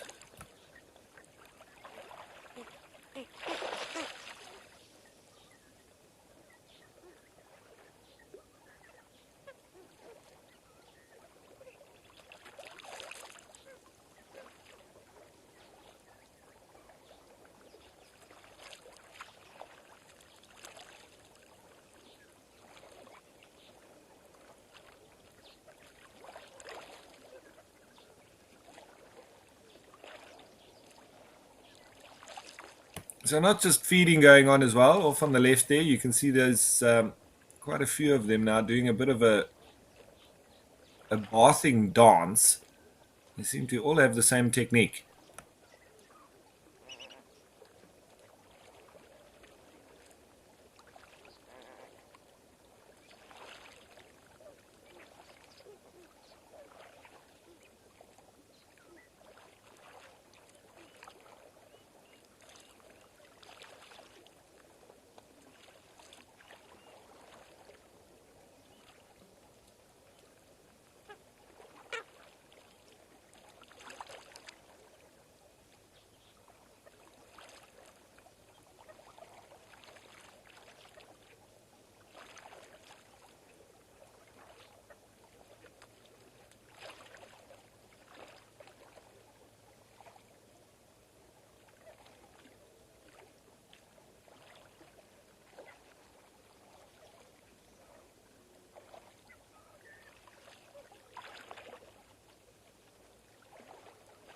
So, Catherine, you're asking if I've been to any of these locations. Well, Catherine, I used to be permanent with Wild Earth at Juma. So I was there, for a couple of years. I also spent a lot of time in the Masai Mara in Kenya, but so not exactly at the same place where that camera is down near to Amboseli. That's further down in the south. So I've been to similar area, but not to the exact same spot. I've been to Kwamaratani in the Pilansberg National Park. I've been to the Madikwe Game Reserve as well on my own. Okokuyu in Etosha National Park, I've been going there for over 20 years. I was a permanent overlanding guide. That's where I cut my teeth as a guide. And so I know that place backwards. I probably know Namibia better than I do South Africa, even though I am South African, and spent more of my professional career in Namibia than in South Africa, but also in the parts of the Kruger National Park. So I do know the Sabi Sands well and the Greater Kruger National Park area. I haven't been to King's Camp in person, but I know the area very well. There in the Manyaleti and around the Timbavati as well. So I know those areas, but not the exact spot. And the same goes with the Cat Eye and Naledi Dam. Haven't been to those exact spots where those cameras are, but know the areas very well. Here at Kamfersdam, this is one spot I don't know at all. So this is nice for me to see. But pretty much everywhere else I have been to in some way or another, but not necessarily to the exact location where the camera is per se.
So just try to get a bit of a closer look at some of these birds, and there's a nice close-up of a red-mobbed coot.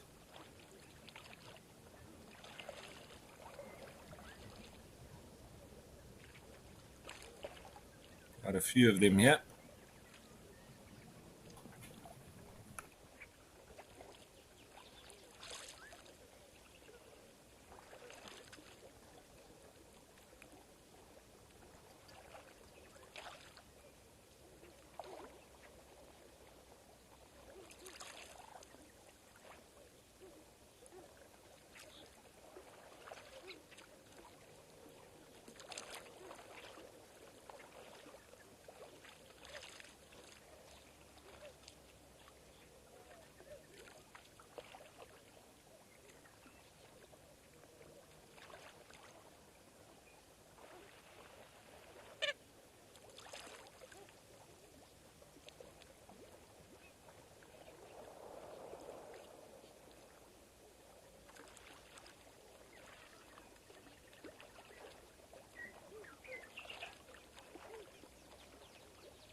Not everyone gets excited to hear a leopard chuff, spot a pangolin, or see a real impala rut. But if you are wild about the wild, you can become part of a community of like-minded nature lovers and share authentic wildlife experiences with the world. Join the Explorers Club and you will also enjoy the many benefits that come with it too. WildEarth Explorers, it's in your nature.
So yeah, just looking up a little bit closer to the shoreline, and you can see this is the more traditional method of feeding from the flamingos, and they do need to bring their heads up to take a breath.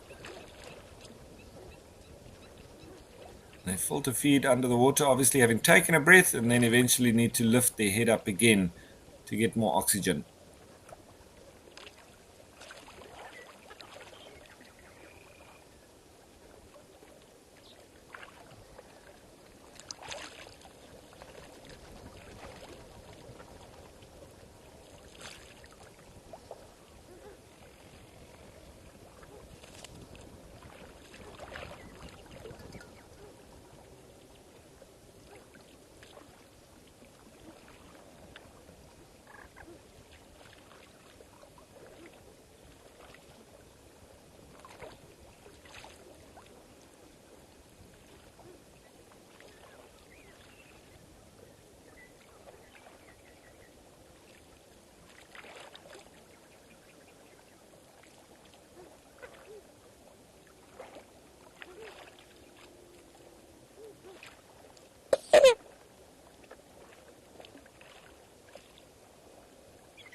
Right, so lovely time spent here with, in particular, the flamingos, but also the red-knobbed coots.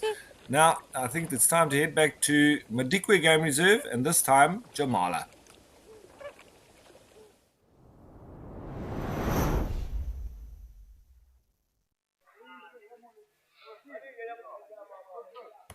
Where the elephants are still hanging about, they're probably enjoying a little bit of social interaction and getting stuck in with the mud bathing, drinking, and everything that goes with that.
So CJB, nice question around how many babies females can have, and that's elephants. Well, if we think that they generally come into sexual maturity in their teens, and then it's quite early for them to have a baby when they're at about 16. It's more common around 18 years of age or so, and then they'll give birth every 4 to 5 years. So, and they live to on average about 50, 55 years of age. So I will do some more research, but I just want to, just work on it, from my knowledge. And so if we say that, so if we just round it off at 20 and at 60, so that's 40 years. It would be 40 divided by 5 is 8. 8 calves. So I would guess at about 8 calves, but I'm going to do more research and I'll let you know what the exact answer is. But that's my initial answer. I'd say around about that.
Discover the wonders of the wild with Safari Snaps, Africam's fun community game. While enjoying the live streams, simply tag the animal you spot. Each tag earns you points based on the rarity of the species. The rarer, the more points you score. Your profile and the Safari Snaps leaderboard will keep track of your impressive tagging skills. Join us on Safari Snaps and let's celebrate the wonders of African wildlife together.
So, always lovely to spend time with elephants. I'm sure we're going to have more time with elephants. But let's change of place and let's head back to the Sabi Sands, the Greater Kruger National Park, and Juma.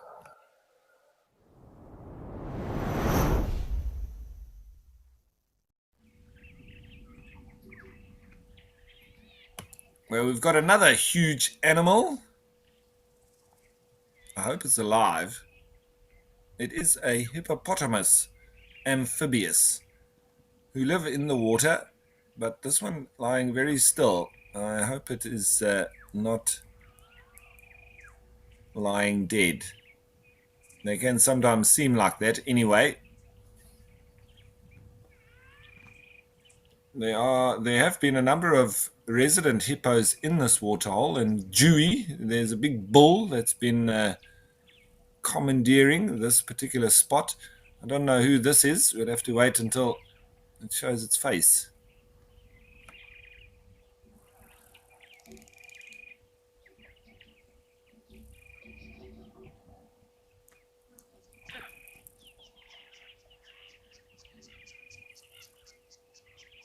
You can see that bit of a wound on the back. It is alive. There's some movement. Good stuff. I'm happy to see that.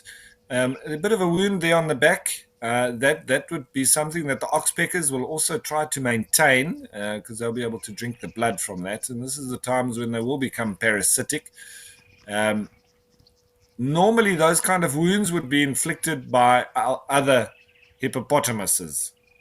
So I wonder who this one's been fighting with.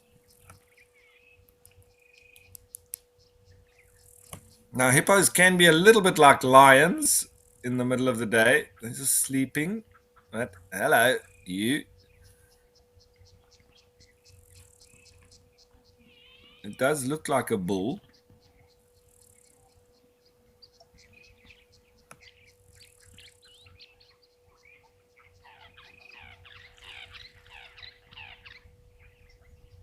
He comes up, opens his nostrils, there, closes them again, and back he goes to sleep.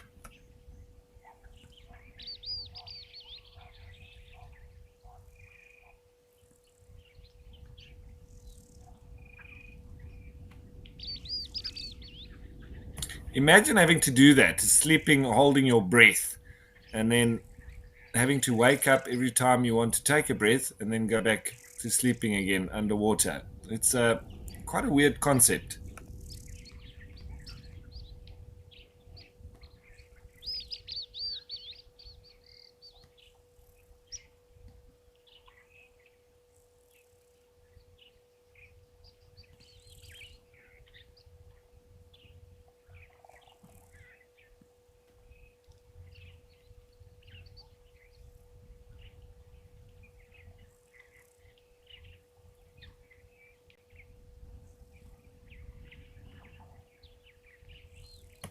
So Mandy, they can hold their breath for up to about 10 minutes. So, but then they still have to, lift their head up and take a breath before they go under again. So we could almost check how long it takes for him now to put his head up. I think he's been under the water for a couple of minutes. He's not going for as long as I would have thought.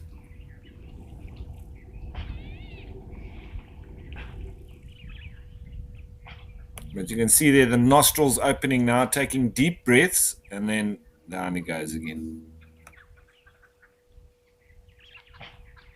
So there, it's 12 o'clock now. Let's see.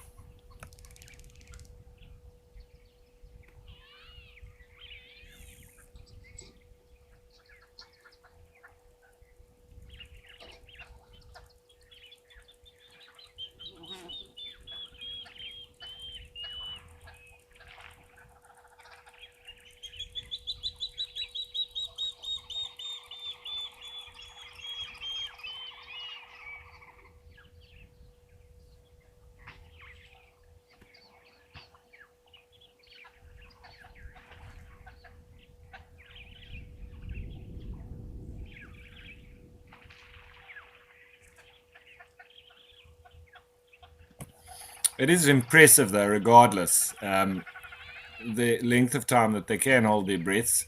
Obviously, the adults can do it longer than the youngsters. They've got bigger lung capacity, etc. So you'll also see the youngsters not holding their breath as long, which would be expected.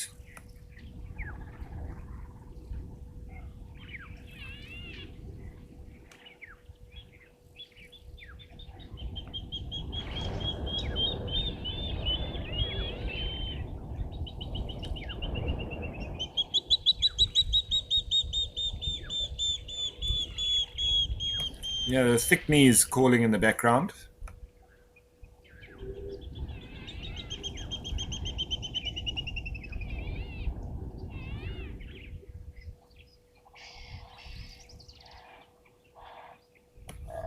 Yeah, and here comes an oxpecker. Let's see if it's going to try and have a feed on that wound.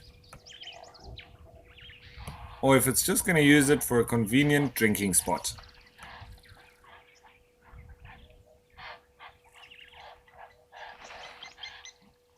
Okay, well, on that occasion, it was nearly 3 minutes that he held his breath. But I think if you had to try, you'd be able to do it for quite a lot longer.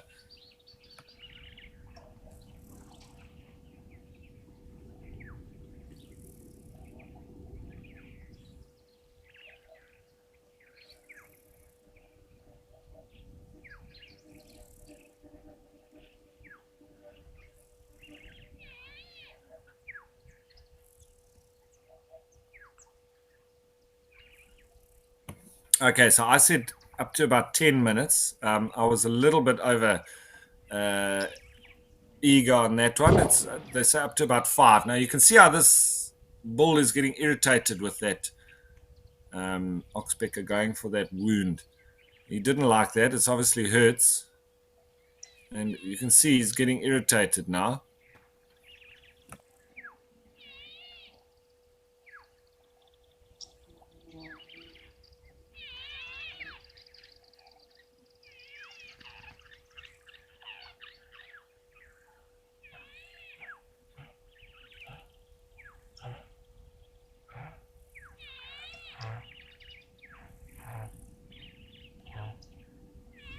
This hippo is not going to like this. It's obviously sensitive there. And well, that oxpecker, ooh. See how he pulled the flesh there, and that really made him wince.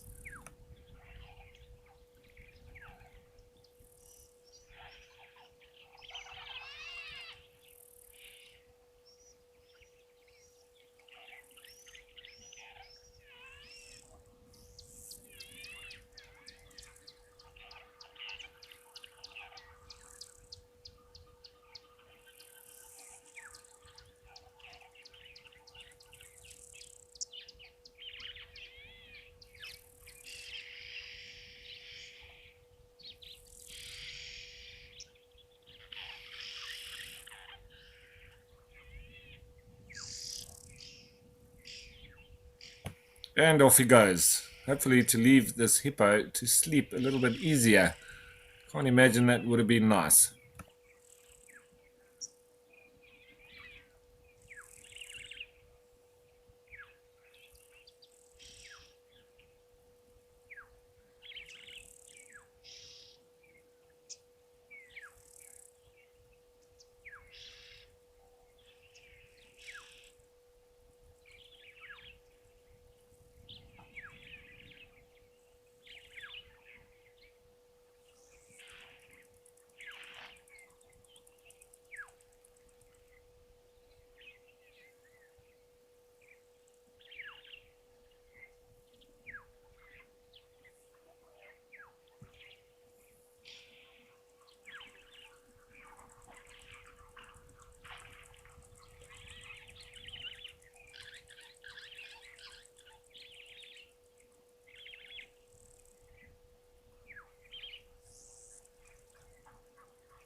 So and these are the days also when it's quite hot that you won't really see the hippos coming out of the water too much because it's very hot. So when it's hot, they'll stay in the water. When it's cold, then you might see them coming out a little bit more because they don't really thermoregulate very well. And that's the reasoning behind them going in the water. This really helps them assist keep their body cool when it's very hot. So that being said, I think we'll leave Dewey, I do believe this is, to continue on his nap. Hopefully he doesn't get bothered too much by the oxpeckers. And let's head back to the Pilanesberg National Park and Kwa Maritani.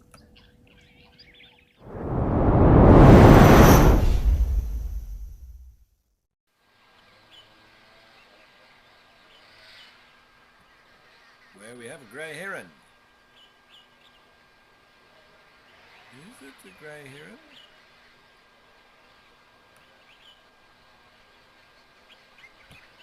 This one looks like he's got a bit of a problem with his wing.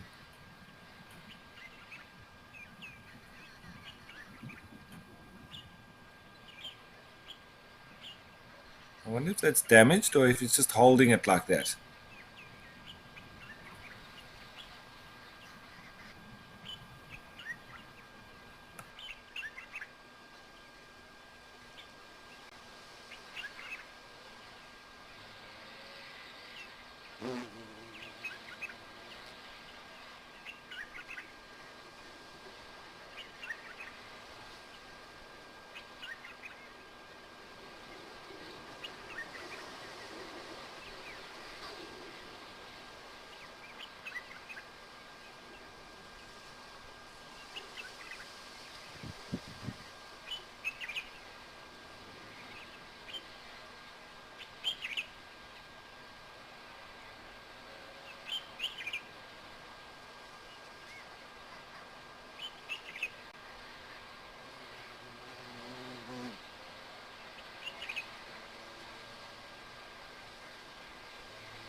So somebody's saying that the heron's holding a beer. That's why he's got his arm out like that. Well, that would be a good reason for holding your arm out like that. But I think this is something a little bit more sinister. Oh, well, he seems to have a bit of a wobble about him as well. Maybe he has been overdoing it.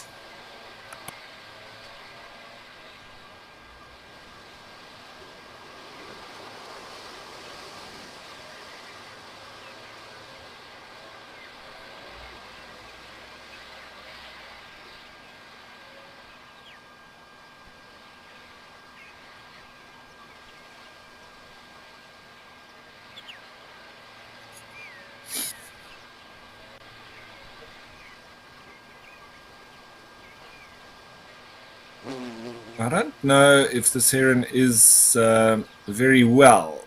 It doesn't seem to be. It seems to have a bit of a losing its balance and that injured wing. Shame. I hope I'm wrong.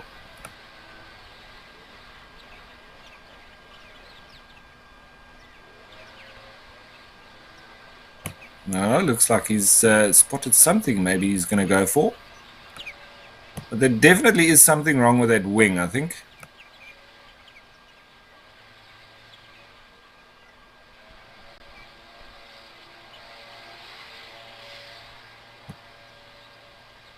Maybe we're going to see a hunt right here. He's looks like he's zooming in on something.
Shame. So it doesn't look like he's been able to get anything to strike at there. There's something wrong with his wing. He does look like an older individual. So I wonder what's happened.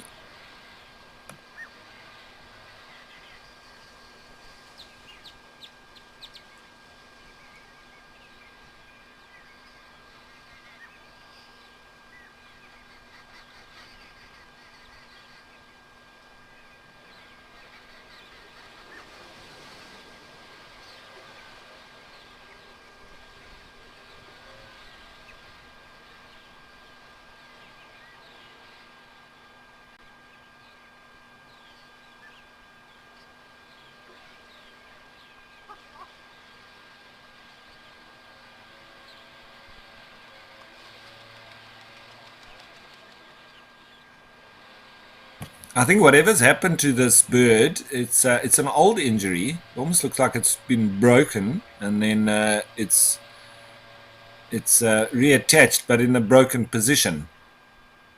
That's what I'm thinking.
Those sounds just go straight through you.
You can hear some grey hornbills calling in the background.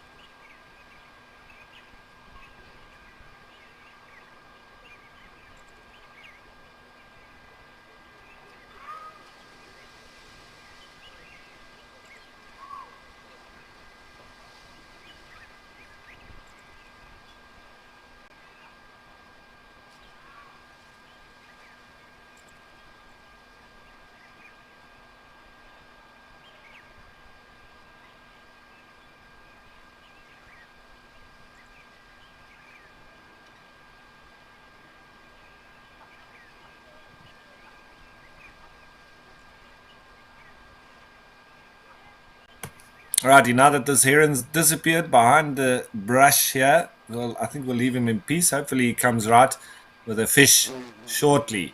And in the meantime, let's head on over to Africam Cat Eye.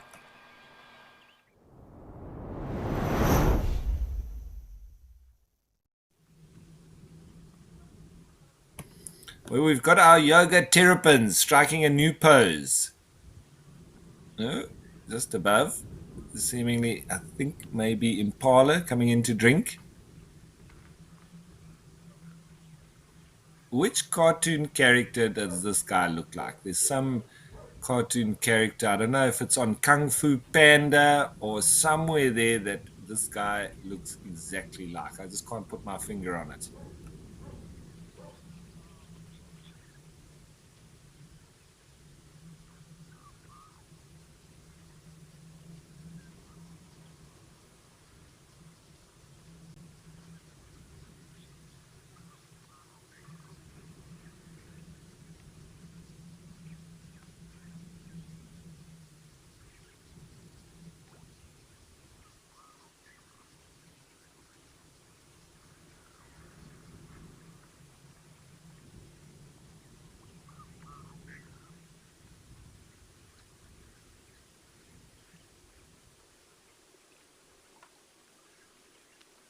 I've worked it out. You know who this is from Kung Fu Panda? And it's Grandmaster Oogway, the tortoise on Kung Fu Panda. That's who I'm going to be calling these terrapin from now on. Grandmaster Oogway.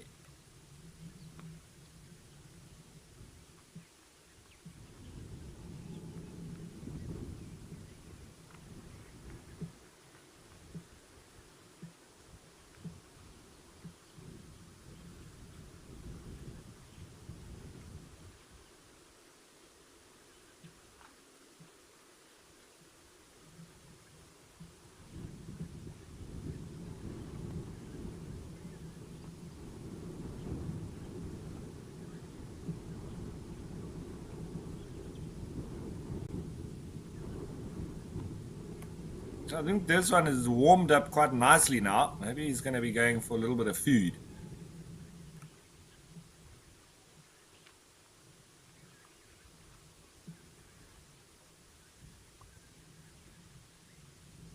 Some might say they're slow. I think it's a hunting technique. It's stealth.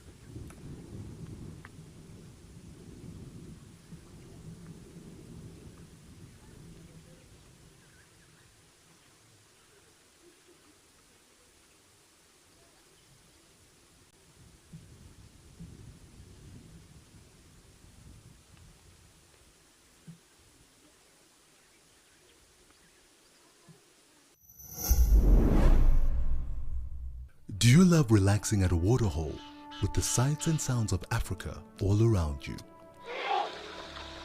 Well, we have some really exciting news for you. From August 1st, Africam is joining forces with WildEarth to bring the majesty of Africa right into your living room with 9 incredible new waterhole cameras from across South Africa and Kenya. Get ready to embark on a new journey. This is Live at the Waterhole.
Alrighty, so lovely time spent with these terrapins here at Africam Cat Eye, but I think it's time to head back to the Madikwe Game Reserve and Africam Tau,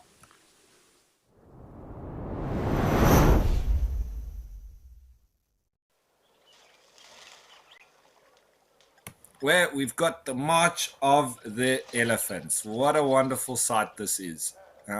Mud bathing, and here come the rest of them. Beautiful. Lovely, with baboons moving through there as well. What a scene this is going to be. I think they're probably all going to come and enjoy this mud now.